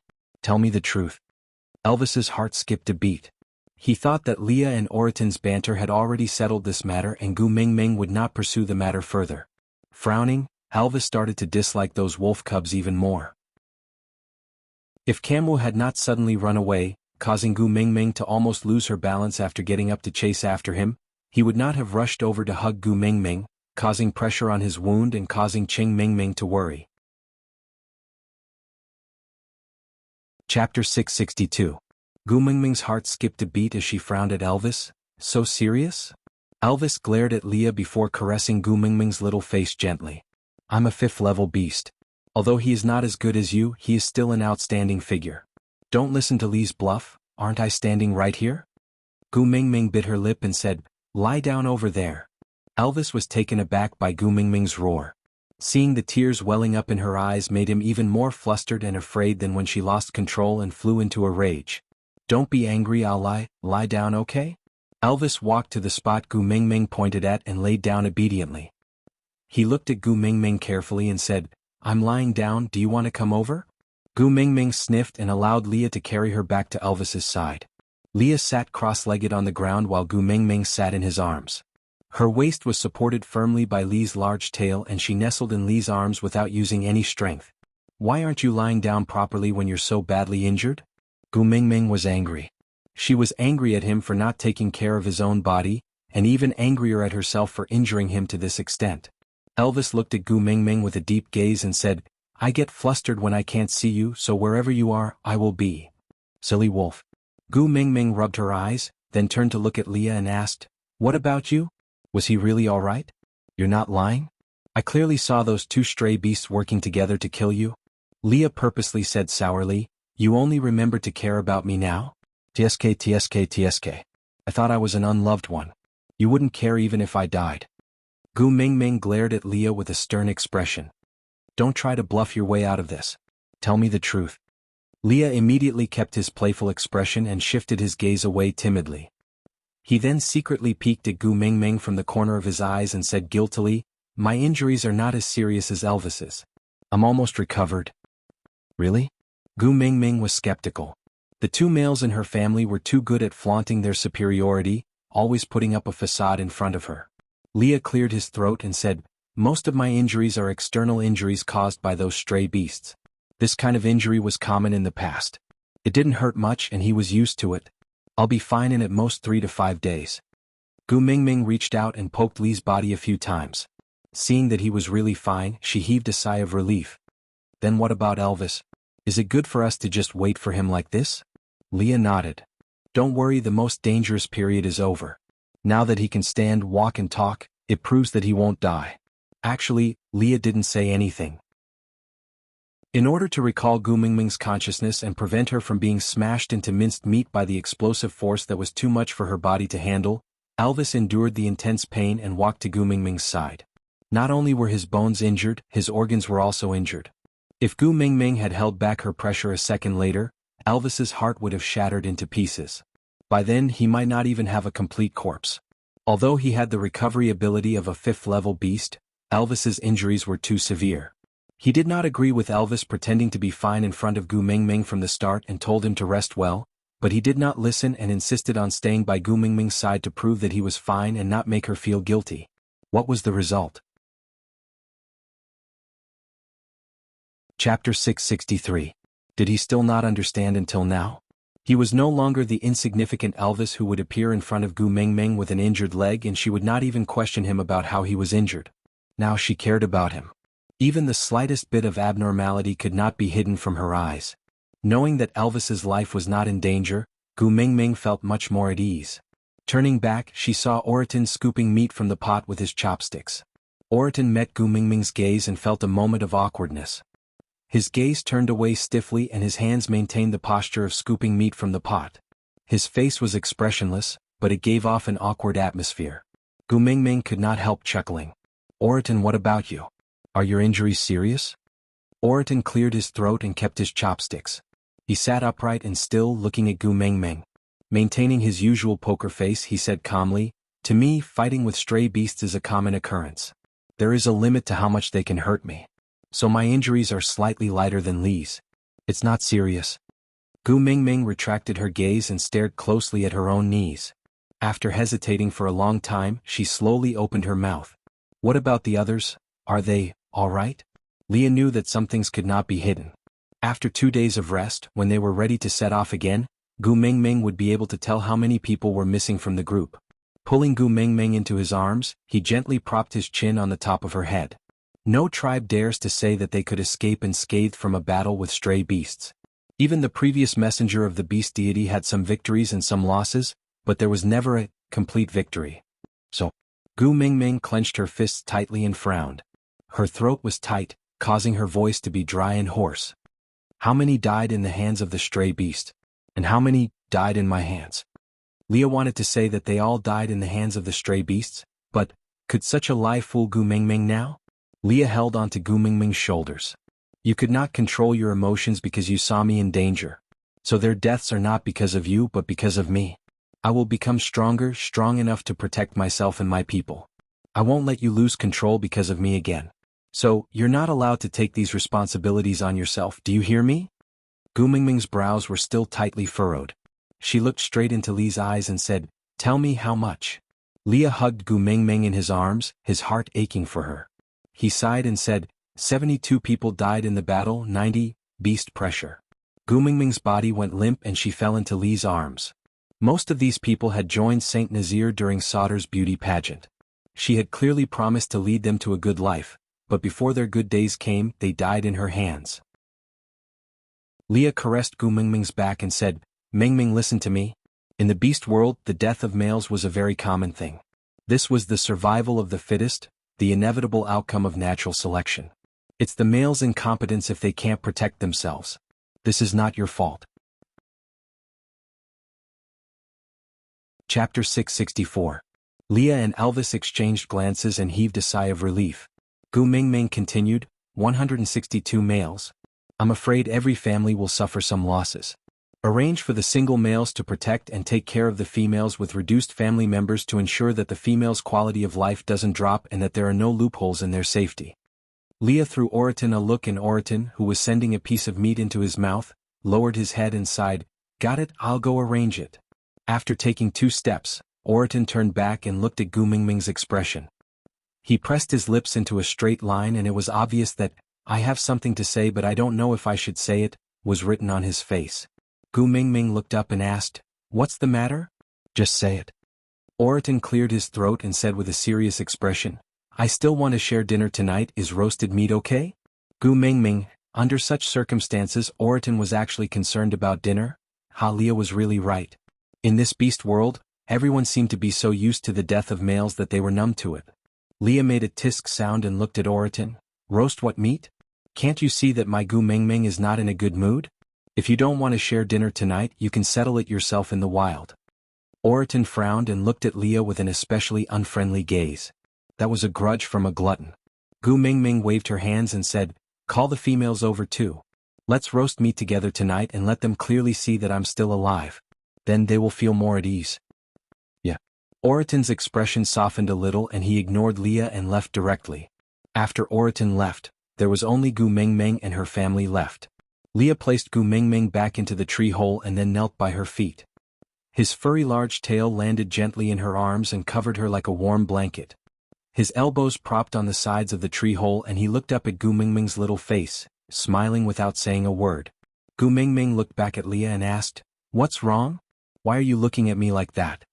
Leah chuckled and said, "I feel extremely complicated now. I'm proud and disappointed at the same time. What should I do?" Gu Mingming looked at Leah in confusion, waiting for him to continue. Leah gently caressed Gu Mingming's little face and said, "You are becoming stronger and stronger. You have thought through many things very clearly and this is a good growth trend. It means that you will no longer be trapped in a pitch-black sadness in the future. This is a good thing. I should be happy and I should be proud of your growth.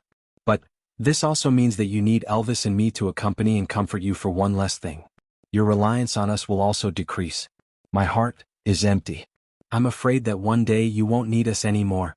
Gu Mingming did not know whether to laugh or cry at Lee's worry. This feeling of wanting him to be independent yet afraid of losing his reliance. Wasn't this the mentality of a parent sending their child to kindergarten for the first time? Pulling Lee's hand, Gu Mingming looked at Elvis. His expression told her that he also had the same worries. What a tacit understanding. Chapter 665.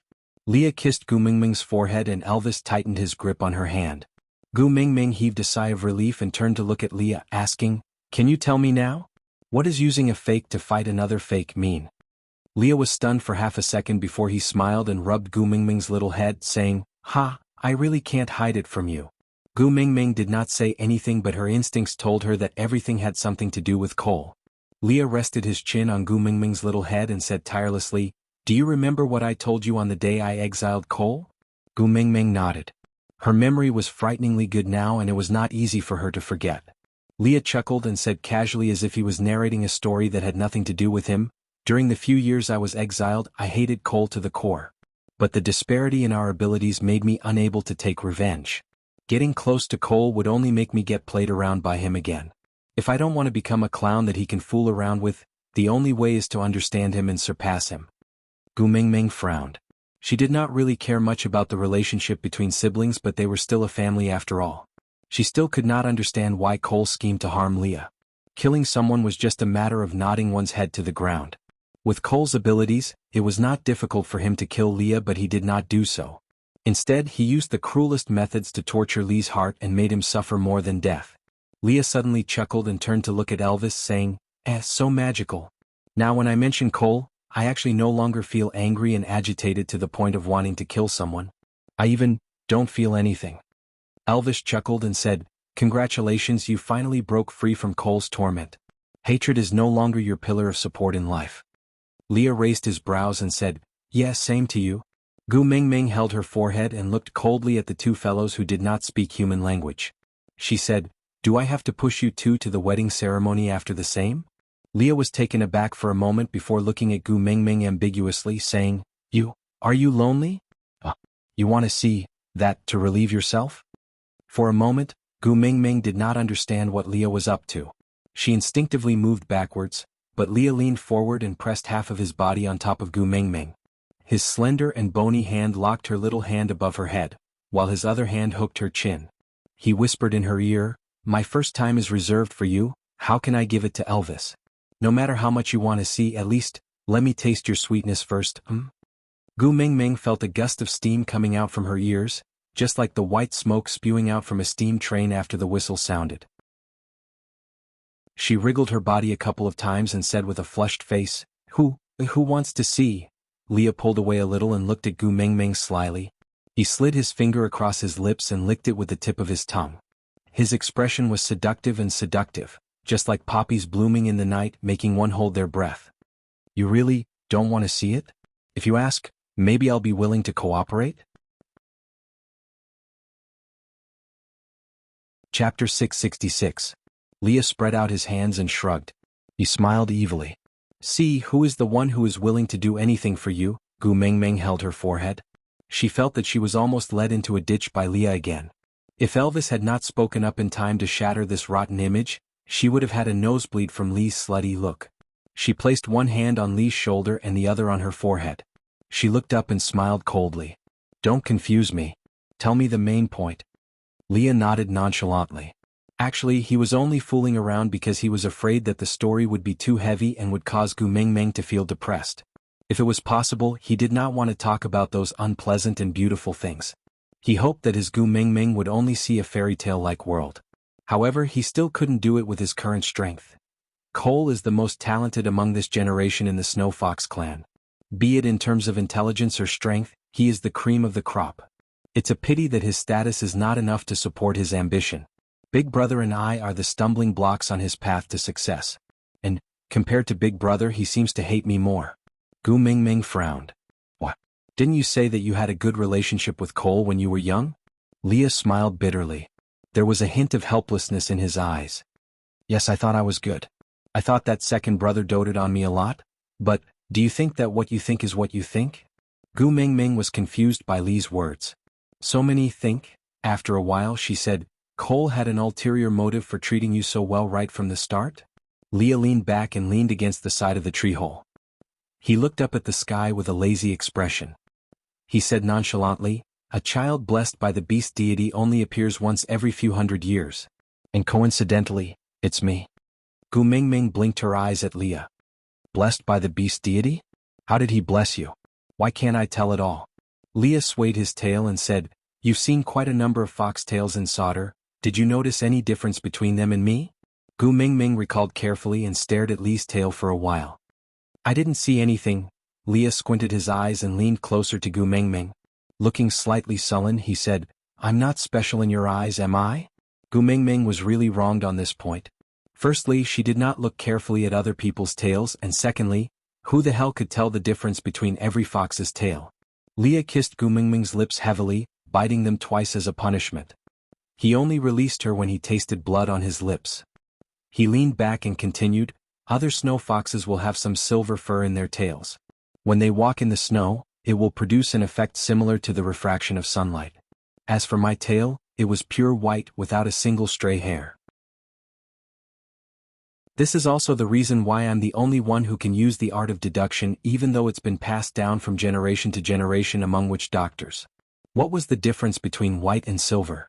Forgive Gu Mingming for not being very sensitive to colors. Unless the color difference was as clear as Elvis's and Lee's black and white, she really could not tell that there were a few strands of silver fur in the pure white tail.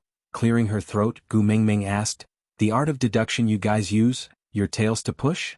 Aside from the topic, come on everybody, repeat after me. Do you think that what you think is what you think? Is there anyone who is tongue-tied? Ah, that's right, it's time to say goodbye to everyone again."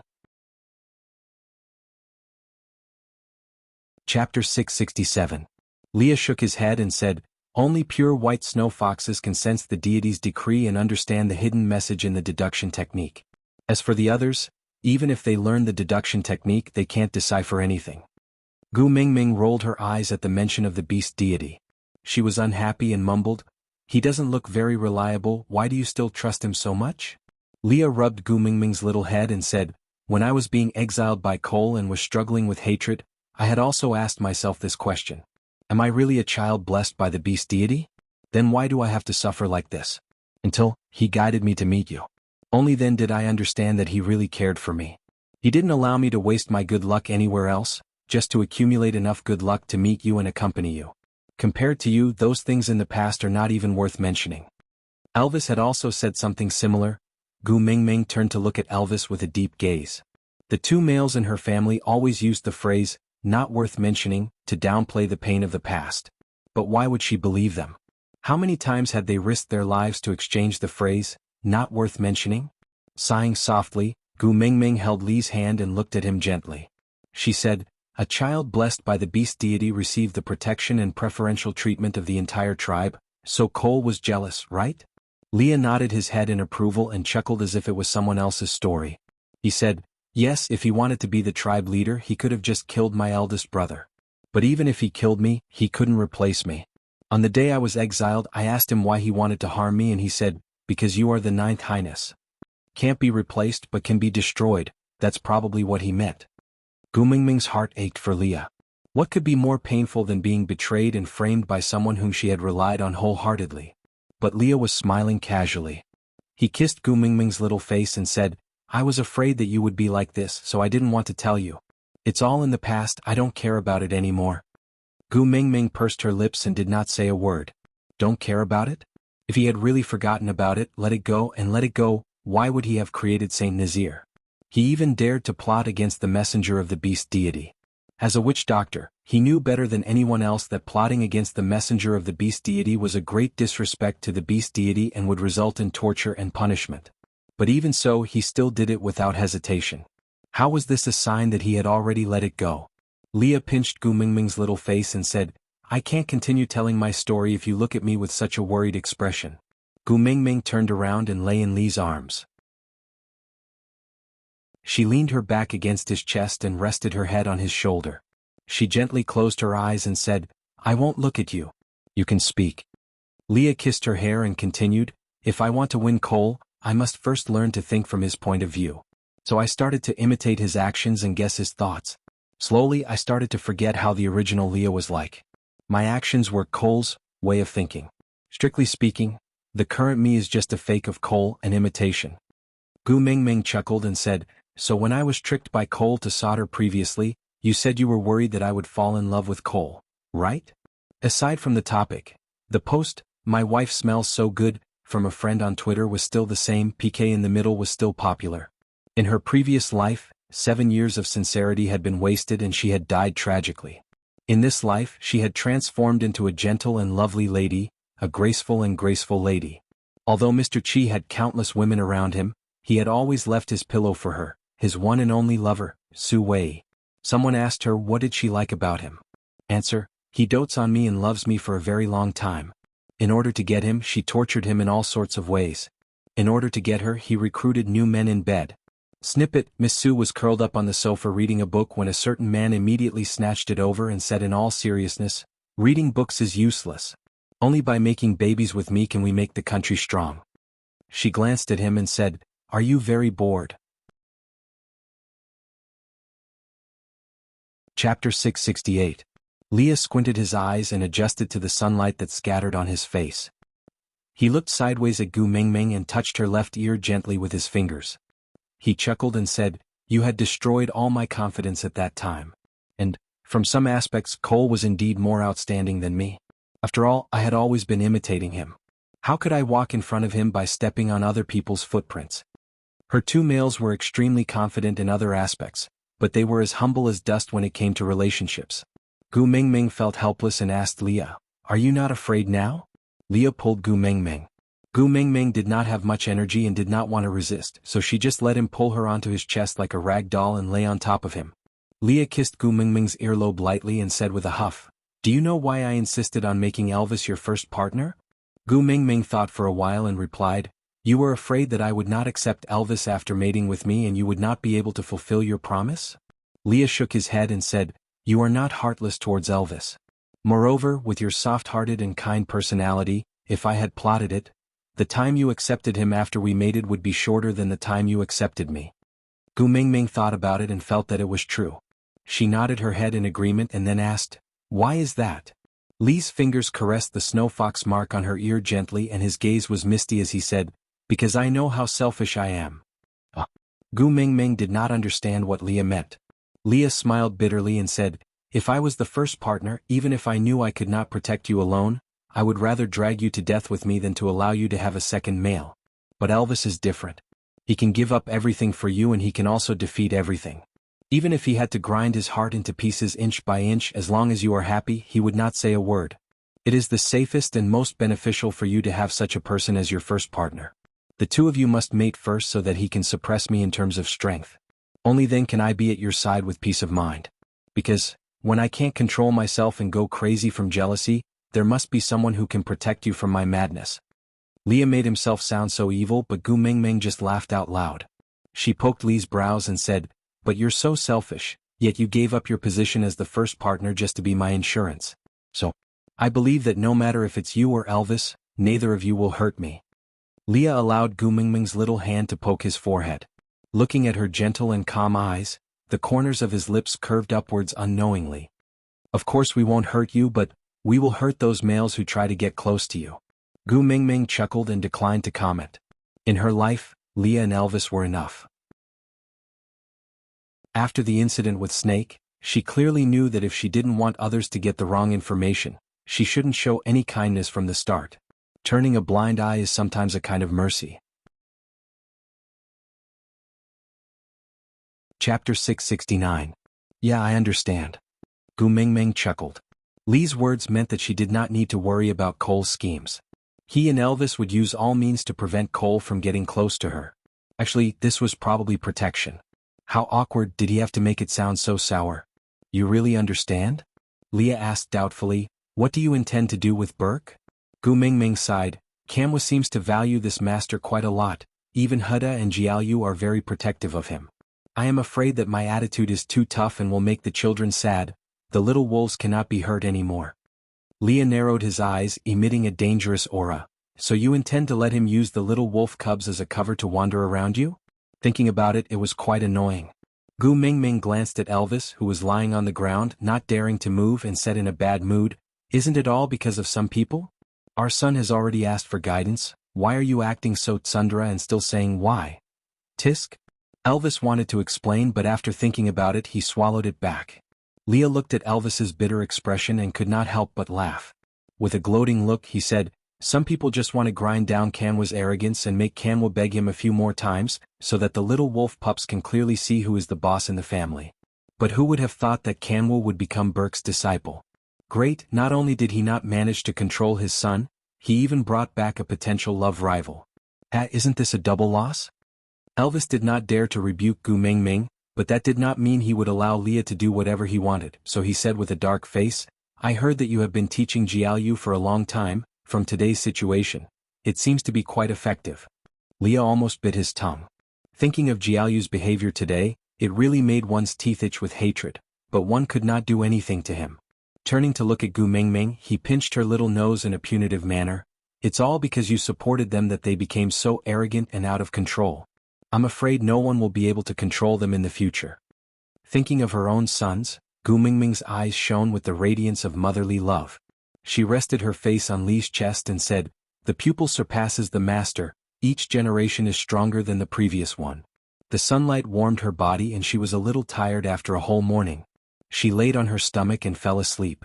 When she opened her eyes again, she was sleeping in Elvis's arms. Elvis sat boldly in the tree hole as if it was not a tree hole, but a supreme throne. He was like the ruler of the night looking down from above, insufferably arrogant. Gu Mingming nestled in his arms, looking especially petite and weak, giving off the vibe of King Zhou of Shang and his demon concubine Daji.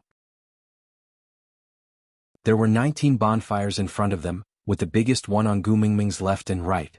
Leah and Oriton were working together to skewer the meat and place them on the clean leaves. Ian was on a branch above Gu Mingming's head, half sitting and half lying, looking a little unruly and carefree like a Lord Grim lying on the battlefield. But his face was still sickly, causing him to lack some of the aura and charm of a general. He looked more like a sickly crown prince who followed the army into battle, the kind that looked good but did not have to go to battle. Chapter 670.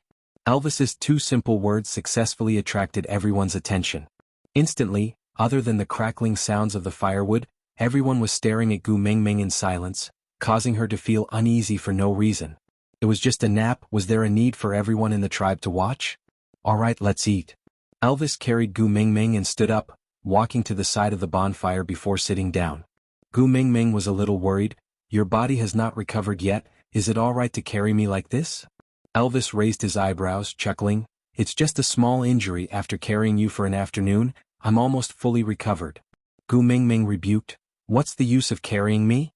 I'm not a medicine. Elvis played with Gu Mingming's hair, bringing it to his nose for a sniff, chuckling. You're my life-saving elixir. There's nothing more effective than you. Gu Mingming did not reply. If not for the fact that there was no internet here, she would have suspected that Elvis had secretly read some weird web novel while she was asleep. She glanced at the surrounding bonfires, including her own. There were a total of 19. Every family had one bonfire, which meant that there were no female casualties in this battle. That's right, even if all the males in the family died, there were still unmated males who would automatically take over to protect the females. Unless all the males in the tribe died, the females would definitely be well protected. Gu Mingming inherited Elvis's eyesight. She could see extremely clearly in the firelight. Each and every familiar face, so calm that not a single trace of sadness could be seen. They were still instructing the males to eat this and that, do this and that. Gu Mingming felt a little weird. She had prepared herself to see how sad the females were tonight, before being tortured by guilt till they were covered in cuts and bruises, unable to go any further. She knew that it would definitely be very painful, but she also knew that it was a reasonable torture for her to endure. But she did not expect that these females did not even have the slightest bit of sadness, as if the person who died was a stranger they had never seen before, and not the partners who risked their lives for them and took good care of them. To a certain extent, this lessened Gu Mingming's guilt, but she felt another kind of sadness that she could not describe. Sandy's bonfire was the closest to Gu Mingming's, on the right side of the tree hole. Sandy sat with his back facing Gu Mingming, not turning his head at all. Huda and his brothers did not prepare to roast meat in Gu Mingming's fire pit. Instead, they sat beside Sandy's fire pit. Burke sat beside Kanwu. His gaze pierced through the flames and landed on Gu Mingming with a scorching heat, as if he could not control his longing for her. Leah held onto the roasted meat branch and snapped it into two. He laughed sinisterly. That pair of eyes really makes me uncomfortable. I really want to dig them out. Gu Mingming waved her hands and sighed. Forget it, the children know that you don't like him and have already brought him to Sandy's place for a free meal. Don't mind him. If he wants to watch, let him watch. Leah took 2 deep breaths, then walked to Gu Mingming's side and used his body to block Burke's line of sight. With a darkened face, he looked at Burke with a threatening gaze. How can I do that? What if I spoil it? Gu Mingming did not know whether to laugh or cry. She patted Elvis's shoulder, signaling him to turn around. Chapter 671. The oily barbecued meat gave off a fragrant aroma that whetted one's appetite. Li's culinary skills were well known. Even though his theoretical knowledge came from Gu Mingming, the food he made was much better than Gu Mingming's culinary skills. This was also the reason why Oriton never hit Li's hands when he fought with him. That pair of hands was related to his meals and must not be careless. Great messenger. A faint voice called out from above and Gu Mingming's scalp went numb. Could this fellow not see that her 2 males were guarding against him as if he was a thief? Was he here to seek death? Gu Mingming turned her head and wanted to pretend that she did not hear anything so that Burke would back off and leave after being snubbed. However, Burke was not as tactful as Gu Mingming thought he would be. Not only did he not leave, he even squatted down on one knee and pushed Kanwu towards Gu Mingming, saying, Kanwu was injured during training today. Although it's not serious, it's better for the witch doctor to treat him. Upon hearing Kanwu's name, Gu Mingming turned her head abruptly. Only then did she realize that one of Kanwu's claws was flipped outwards. There were several bruises on his body as well as dozens of wounds of various sizes. There was a large piece of skin at the corner of his mouth that was dripping with blood. His eyes were lowered and he did not dare to look at Gu Mingming. He looked like a child who had returned home with 0 marks for his parents to sign. Gu Mingming's heart twitched violently. She cupped Kanwu's little face and asked with heartache, "Who beat you up to this state?" Kanwu lowered his head and replied in a small voice, I went hunting, and met a tiger, but I couldn't beat it." Gu Mingming gritted her teeth and raised her hand to give Kanwu a slap. But she could not bear to do it. So she looked up and glared at Burke angrily. "Kanwu acknowledged you as his master. Is this how you take care of your disciple?" Burke did not explain and just looked at Gu Mingming quietly, allowing her to vent her anger on him. Kanwu tugged at Gu Mingming's sleeves and explained. "Mummy, don't scold Master Burke. Master Burke originally wanted me to hunt rabbits. I was too greedy and arrogant, so I secretly ran far into the tiger's territory. If not for Master Burke's timely rescue, I might not have been able to return today." Gu Mingming also knew that it was wrong to blame Burke, but her son was already so badly injured. She could not bear to even say a few harsh words to him, let alone hit him. Clenching her fists, Gu Mingming said coldly, "Thank you for saving my son once again, but I feel that you are not suitable to be his master. Let his father teach him martial arts in the future." Borg still didn't say anything. He just stood there quietly. But Kanwu lifted his little face and looked at Gu Mingming seriously with his brows furrowed. "Mummy, I will only acknowledge the master I choose myself." Elvis retracted his arm and pulled Gu Mingming back into his arms. He looked at Kanwu with disdain and said, "If he falls into my hands, I will definitely not save him today. If you can't even defeat a mere wild beast, what face do you have to live on?" Gu Mingming turned her head and glared at him. "Elvis."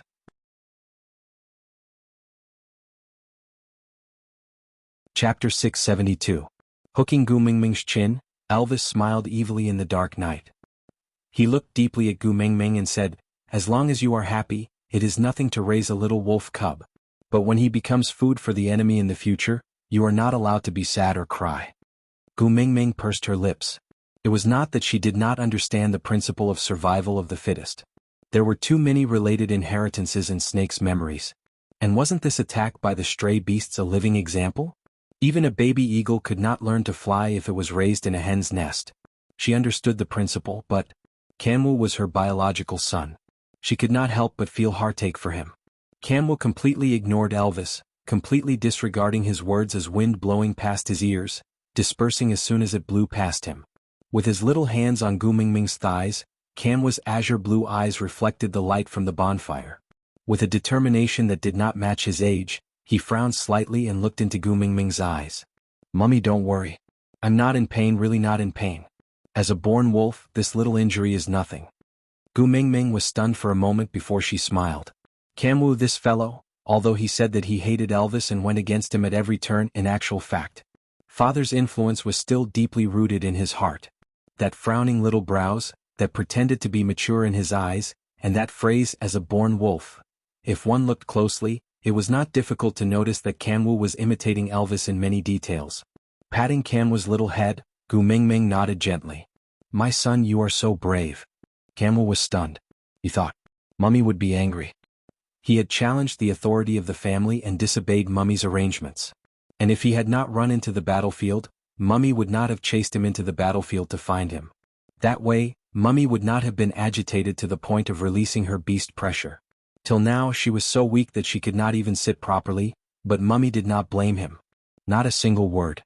But before Mummy woke up, he was already prepared to be hung on a tree to die or chased out of the tribe. "Mummy." Kanwu felt a lump in his throat as he called out in a childish voice. Gu Mingming opened her arms and hugged Kanwu. Patting his back gently, she said, "My son has grown up.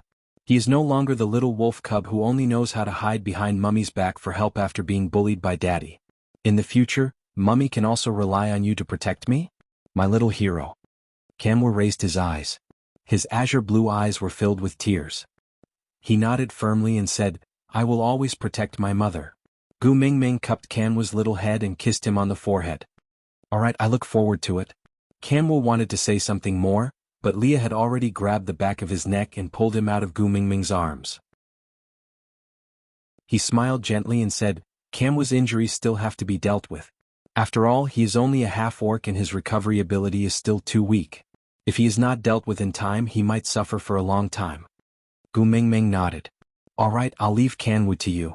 Leah carried Kanwu and turned to leave. He only said one sentence. Don't worry. For some unknown reason, Gu Mingming felt a chill down her spine when she heard Li's words. Why did his back view of carrying Kanwu look so much like a human trafficker?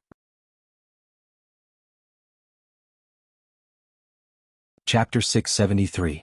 Huda carried Qixin to Gu Mingming and asked, Mummy, can we eat with you? Gu Mingming used her elbow to poke Elvis and said softly, The children are here, stop fooling around. Elvis was displeased and started to dislike these wolf pups even more. With them around, he could not even get close to them. Annoying, he should not have placed them in Gu Mingming's stomach in the first place. How good would it be to just throw them on the ground? Seeing Elvis turn his face away and not say a word, Gu Mingming then replied, Huda, of course you can, you are my children and should eat with me. Huda asked again, then can Master Burke join too? Gu Mingming was in a difficult position. This type of campfire party at the tribal level was shared by the entire family.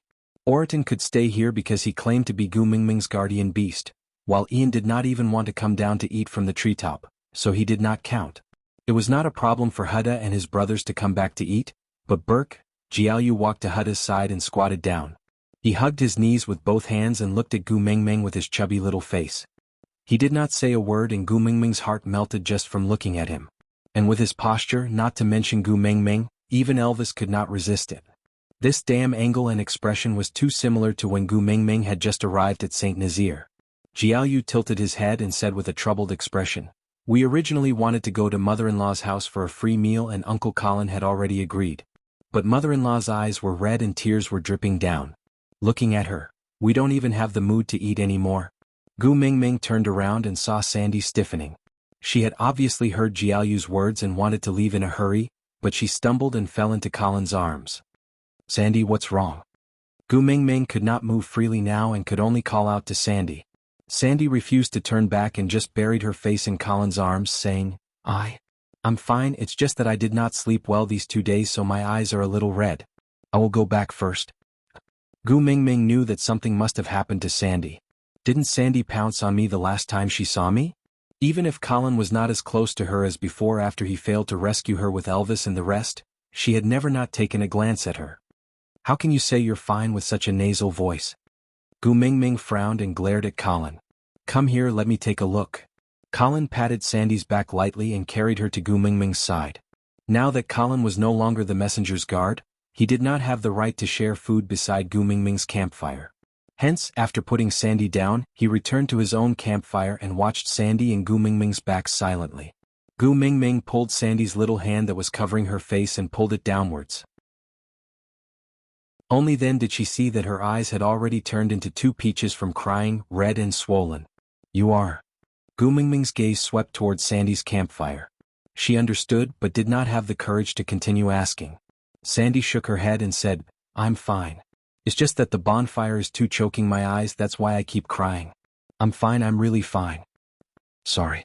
Gu Mingming frowned and lowered her head.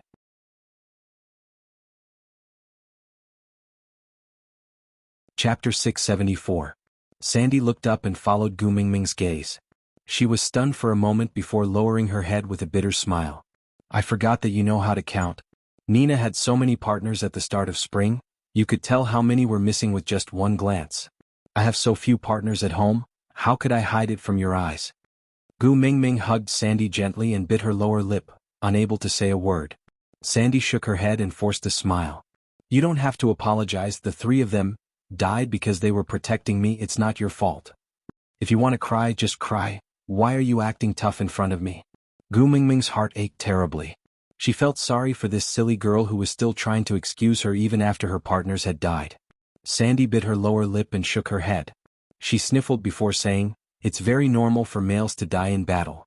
I'm not sad at all. Sandy's nasal voice was so thick that even a long sentence would affect her breathing.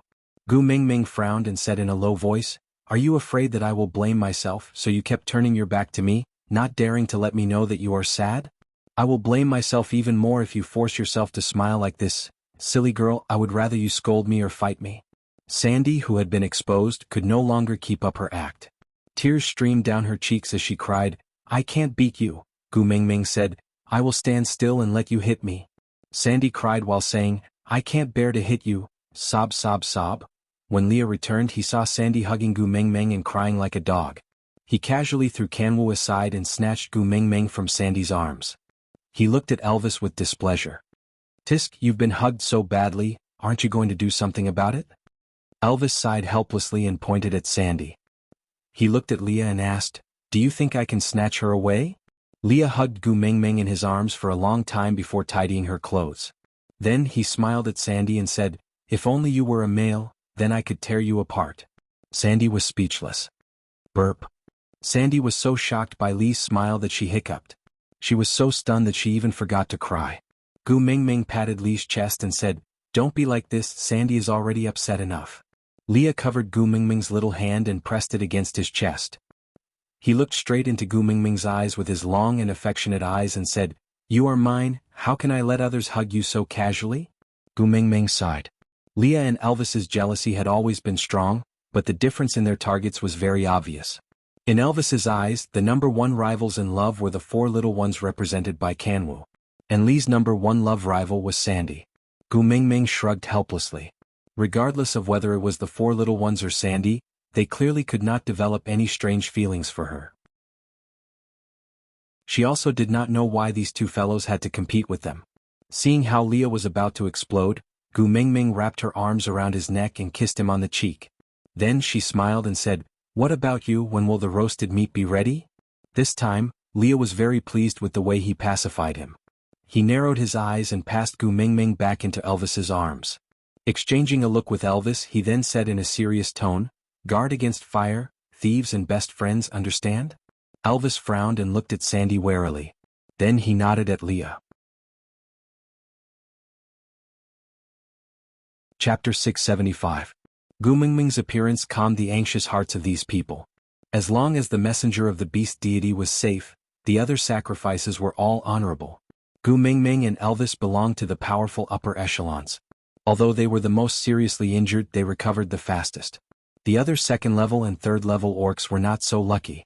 It was not easy for them to recover from the external injuries caused by the stray beasts and the internal injuries caused by Gu Mingming's uncontrollable pressure. Leah simply arranged for them to recuperate on the spot and continue their journey after most of them had recovered. These few days, Burke would bring Kanwu back to eat with everyone at dinner time. Kanwu suffered new and old injuries every day. He was either lame or had a swollen face. Gu Mingming's heart ached to see him like this, but she did not say anything to him to give up. Seeing Kanwu report to her every night that he had become much stronger after entering the heavenly realm, Gu Mingming could do nothing else other than placing pieces of meat into her son's bowl. This morning the sun was shining brightly. Gu Mingming sat in the tree hole that Leah had dug for her, stroking Lee's large tail. Leah lay on Gu Mingming's knees, closing his eyes in contentment. Elvis leaned against the tree trunk, his gaze lingering on Gu Mingming. It was as gentle as the mottled sunlight, warm and dense. It's been 7 days and there's actually no next step. Gu Mingming whispered. Lee's fox ears twitched on the top of his head. His lips curved into a smile. Yeah, it's really not Cole's style. Elvis stretched out his hand and passed a cup of warm water to Gu Mingming. Then he said, he mobilized so many people just to send Burke right under our noses? Isn't he afraid that we will just kill him and end things once and for all? Leah nudged Gu Mingming's cup of water, indicating that she had drunk too little and should drink more. Seeing that her lips were moistened by the water, his gaze also became gentler. Gu Mingming must find Cole if she wants to save Qixuan. So he purposely left his scent on Cole so that we can use Cole as a bargaining chip to lure him out and not kill him easily.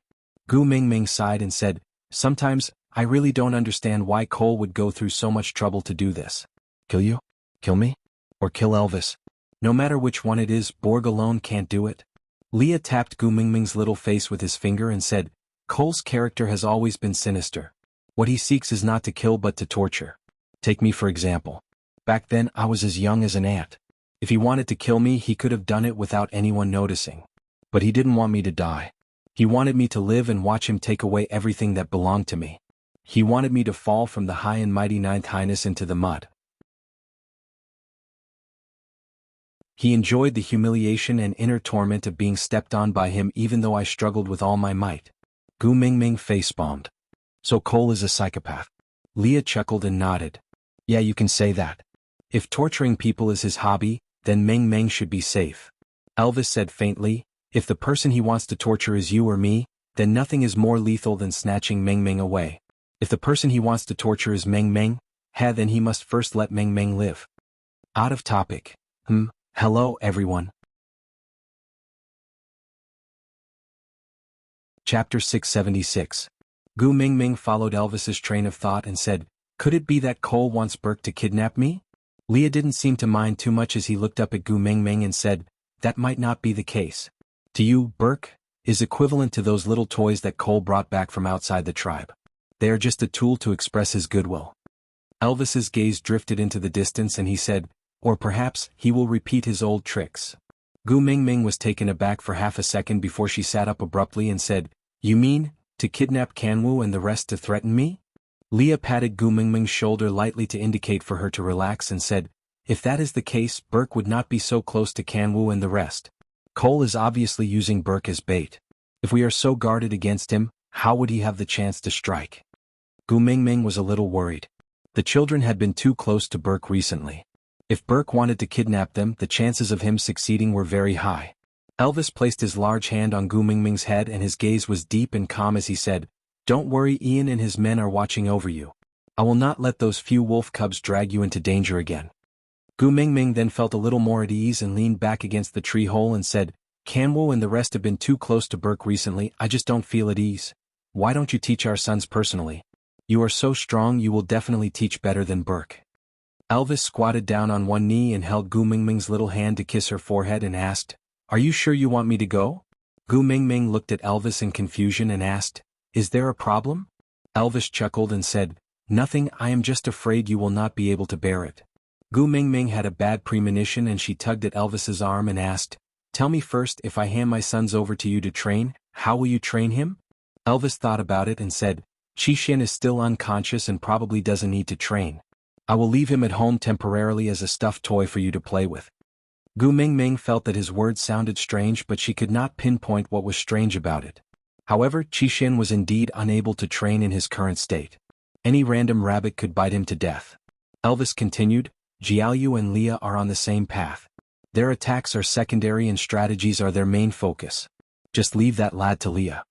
Thinking of Jiaoyu, Leah facepalmed and said, I've always been the one treating people, but this fellow is a pain in the neck, unmoved by force or persuasion.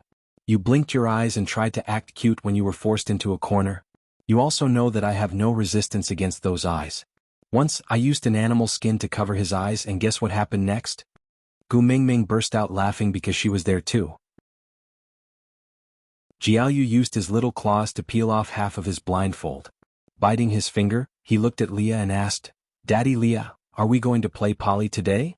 Lee's hair stood on end because from Jiaoyu's tone to his expression, he had perfectly copied Gu Mingming's reaction on the spot. If Gu Mingming had really said those words, Leah would have pounced on her without a second word and tied her up before stripping her naked. But it just had to be a fake and he was Gu Mingming's biological son.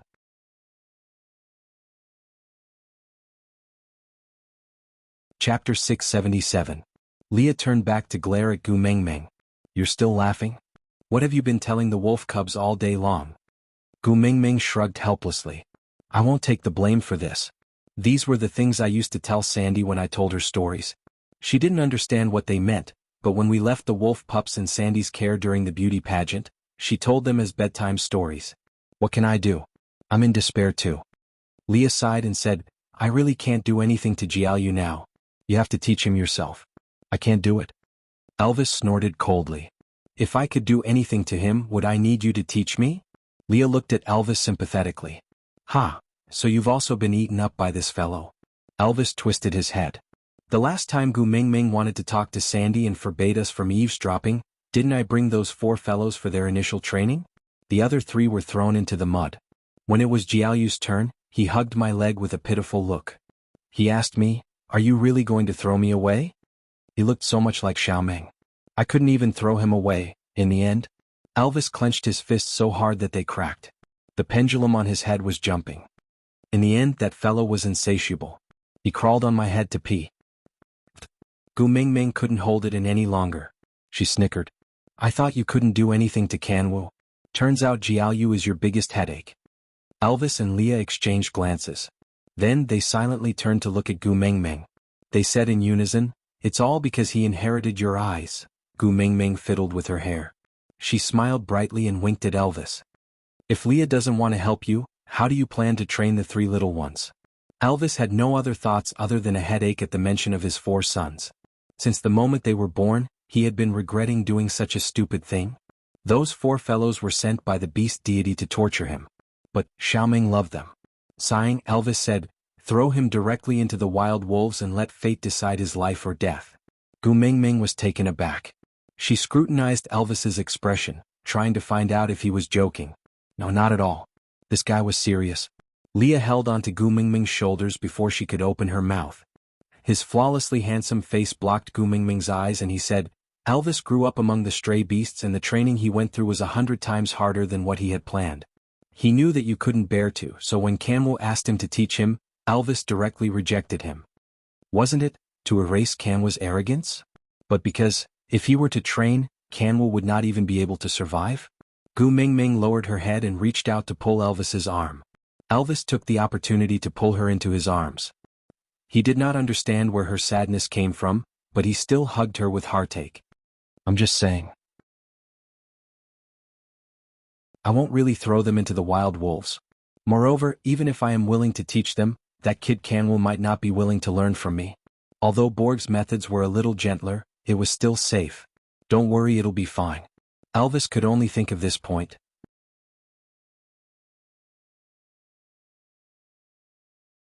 Chapter 678. Elvis chuckled and cupped Gu Mingming's little face with both hands. "If time could be reversed and I could return to that long period of torture, I would choose to endure more hardships and then use an even stronger version of myself to welcome you, protect you and take care of you." Gu Mingming lowered her eyes. "I would rather you be a little weaker and suffer less." Elvis kissed Gu Mingming's little face. "If I was a little weaker, I might not have met you alive. Silly boy." Gu Mingming looked up, her eyes filled with heartache. Elvis pinched her little nose.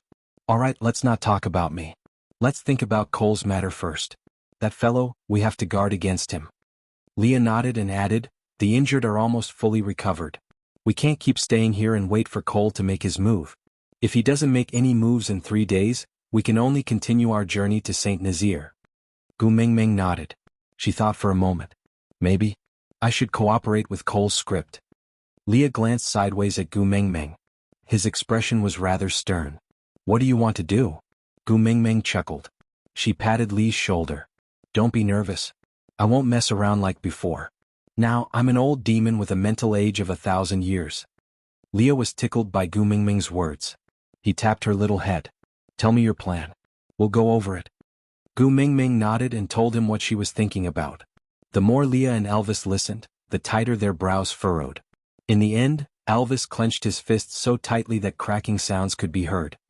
He furrowed his brows and said, "I think it's better for me to kill Burke directly and return to St. Nazaire.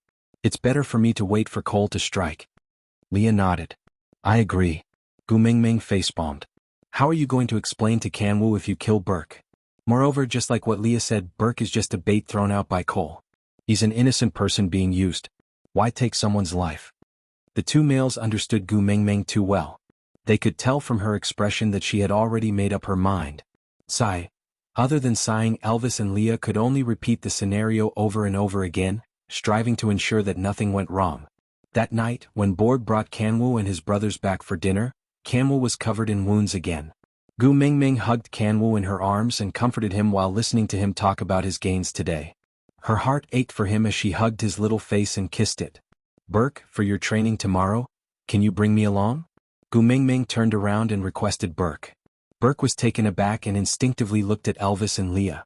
Elvis and Leah turned their heads to one side, showing a tacit agreement. Burke could not control the expression on his face. He thought that training Kanwu was the most he could do for Gu Mingming. Dinner time was the happiest and most anticipated time for him, but he never thought that he would have the opportunity to get closer to her. It was like a dream. Gu Mingming watched as Burke's expression kept changing, almost as fast as the changing faces of Sichuan operas. She cleared her throat and asked, "Is it inconvenient?"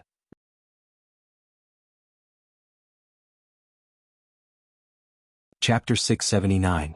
Realizing that he had answered too quickly, Burke cleared his throat and lowered his head, not daring to look into Gu Mingming's eyes. A tinge of pink crept up his ears as he added, "I was worried that you would feel heartache if you saw them." Gu Mingming chuckled and said, "Children have to grow up eventually. I am willing to do anything for them, but I can't help them grow up." Gu Mingming tilted her head and smiled. Burke only saw it from the corner of his eye and felt as though countless flowers had bloomed in his heart. The entire world seemed to have faded away and only that faint smiling face was left in his eyes. Burke was later brought away by the three little ones. He himself staggered as though his soul had flown away. Leah hugged Gu Mingming jealously in his arms and rested his chin on the top of her head. Looking at Burke walking away, he said unhappily, "How long has it been since you spoke to me so gently?" "This Burke, TSK, just kill him." Gu Mingming pinched Leah and said, "He is just a pawn being used. He is already pitiful enough to be embroiled in the dispute between us and Cole. Moreover, he is Kamwa's master after all." Leah snorted heavily through his nose. He reached out to carry Gu Mingming, but Elvis beat him to it. Seeing Gu Mingming being carried in Elvis's arms, Leah felt irritated for no reason. He bared his teeth at Elvis, revealing an angry and aggressive expression. Gu Mingming was taken aback. Elvis had always been the one carrying her around at home. Other than the few days when Elvis was seriously injured and Leah acted as her legs, Elvis had always been her exclusive driver. Leah had never had any objections, so why today? Elvis's expression was stern and his face was extremely black. He pinched Lee's head with his large hand and frowned with anger. "Are you trying to challenge my authority as the first partner?" Leah was stunned. He looked into Elvis's eyes and his expression froze. After a long while, he finally composed himself and used his hand to brush Elvis's wrist away. Then he rubbed his temples and said, "Sorry, I was wrong." Elvis also kept the anger and murderous intent off his face. He did not say a word and just carried Gu Mingming away. Meanwhile, Leah did not chase after them. After walking for a distance, Gu Mingming saw that Elvis still did not look too good, so she asked, "Are you still angry?" Elvis shook his head. "I'm not angry, I'm just a little worried. Lee's condition is not normal." Gu Mingming recalled Lee's ferocious expression and nodded.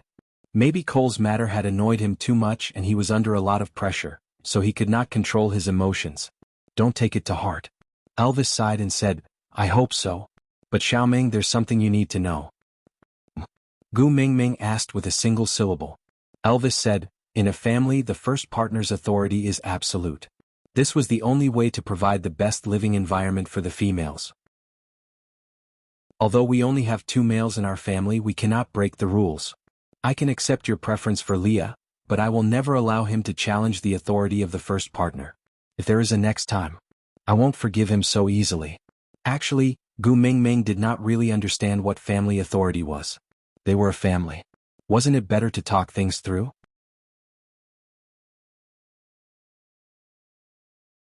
Chapter 680. Gu Mingming cupped Elvis's face with both hands and kissed his chin. With a gentle gaze she said, "It's not that serious, don't mind it too much." Elvis straightened Gu Mingming's body and said, "If the authority of the first partner is challenged, the other family members will become restless and everyone will want to replace her. In this way the scheming within the family will become more and more intense, followed by deception, bewitchment and even coercion towards females. This kind of thing is a great threat to the family, the tribe and even the entire beast world." Gu Mingming was taken aback. She had never thought that the matter would be so serious. But Elvis's worries were not groundless. She did not know what the scheming between males would be like, but she had at least watched empresses in the palace, and desire for the golden branch. Women could do anything for the position of empress. Based on the blind love and stubbornness of males towards females in the beast world, they would only be crazier than the women in those television dramas. If all the males in a family were thinking of how to overthrow the first partner and replace her, then the family would fall apart sooner or later. If all the families in a tribe were like that, then the tribe would disappear in the torrent of time without the need for external enemies. If the entire beast world was filled with such families, what kind of Azura scene would that be? If she was not the messenger of the beast deity, perhaps such a situation would not matter. But she was the messenger of the beast deity who was the center of attention. If there was a situation where other partners challenged the first partner in her family, what kind of crazy butterfly effect would be created? Just look at how the 16 valued females, the first beauty of the tribe, imitated her to learn how to be gentle, kind and interact with others. Gu Mingming nodded and said, I know, I will talk to Leah and ask him not to do such things in the future. Elvis kissed Gu Mingming's little face and said in a hoarse voice, I don't want to do anything that will make you sad, unless it is for your safety. Gu Mingming leaned into Elvis's arms, her little face leaning against his chest. She listened to his heartbeat beating against her heart, finally reaching the same frequency. Chuckling, Gu Mingming rubbed against him and said, I know you love me and I also know Leah won't hurt me. Don't worry, that won't happen. Elvis sighed softly, I hope so. That night, Gu Mingming slept in the tree hole. Elvis held her little hand tightly and sat sideways at the edge of the tree hole. He used his chest as her pillow and his tail as her blanket. He secretly released a small amount of beast pressure to chase away all the mosquitoes nearby so that she could sleep more peacefully. That night, Leah did not return. No one knew where he had gone. The next morning when Gu Mingming woke up, her 3 sons were lying obediently by her side. The unconscious Qixin was lying docilely in her arms, as if he was just sleeping. Leah was preparing breakfast, acting as if yesterday's unpleasantness had never happened. Elvis called Burke to one side and instructed him to take care of Gu Mingming. This made Gu Mingming rather surprised. He actually allowed her to spend time with Burke alone? She thought that he would definitely follow them. Chapter 681. In the dense forest, the trees were so tall that the tops could not be seen. The layers of tree crowns were like overlapping green clouds, blocking out most of the sunlight. Several light beams shone through the gaps between the leaves, adding a mystical aura to the forest, as if there would be elves peeking out from behind the trees at any time, flapping their cicada-like wings and shuttling between the spots of light. Burke carried Gu Mingming on his shoulder, then climbed up a tree fork in his human form. Gu Mingming estimated that the tree was about 3 meters tall, about 1.5 stories high. Sitting there, she could clearly see the situation under the tree, but unless it was a deliberate attack, the battle below would not affect Gu Mingming. Burke sat beside Gu Mingming, his expression a little uneasy. His eyes were fixed on the 3 little ones who were already hiding under the tree, but he could not help but sneak a few glances at Gu Mingming's reaction. It was Gu Mingming's first time participating in the children's hunt. Although she was just a VIP spectator, it did not stop Gu Mingming's heart from surging with excitement. It was the same feeling as watching a child participate in a cultural performance. She wanted to shake the stranger beside her and say, Look, the most handsome boy on stage is my son. Everything was ready. After the 3 little ones exchanged glances, Jiaoyu ran into the depths of the forest alone. Gu Mingming frowned, worry written all over her face. Her son was not even a year old. It was always worrying for him to run into such a dangerous place alone. Burke had been observing Gu Mingming's reaction. Seeing her frown, he understood her worry and wanted to pat her shoulder, but was afraid that he would be too presumptuous, so he lowered his voice and said, Don't worry, Jiaoyu is very smart, he will be fine. Well, that was not wrong. She understood the logic, but that did not stop her from worrying. Gu Mingming's eyes alternated between Kanwu and Huda. She realized that her 2 sons' expressions were focused and calm. They were confident in their strategy and even more confident in their brothers. Gu Mingming knew that she had to learn to trust her children. Even if they were not even a year old, they would still be at the age of being pushed in a baby carriage and nibbling on a pacifier in the modern world. But here they were youths who had already turned into half-beasts. Because of her protective nature, she had already received training later than other children. If she continued to protect her children under her wings like an old hen, how would they survive in the future? Pursing her thin lips into a straight line, Gu Mingming grabbed onto the tree branch below her but tightly, fixing herself on the branch to prevent herself from losing control and jumping down, ruining her son's training. Not long after, Gu Mingming heard the sound of wild beasts running. She turned her head sharply and indeed saw Jiaoyu's shadow. He was in beast form now and his fur color was not as black as Elvis's. It was the color of the coffee and he looked more like a husky.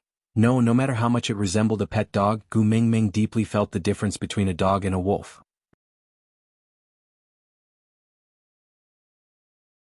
Chapter 682. Running into the middle of the encirclement, Jiaoyu suddenly braked and turned around, baring his fangs at the pursuing jackal. The jackal did not mind, after all he was more than twice the size of Jiaoyu. Some saliva dripped down from the corners of his mouth.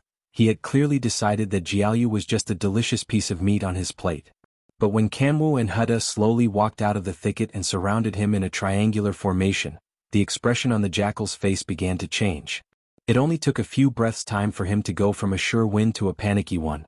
The jackal started to circle around the encirclement, looking for an opening to break through, but the three young ones were clearly in sync, controlling the distance between them perfectly without a single flaw.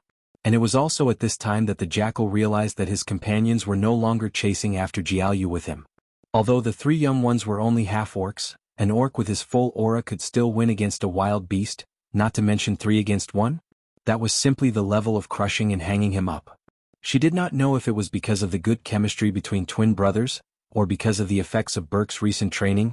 The three young ones' attacks were flawless. This was not because Gu Mingming was blinded by motherly love.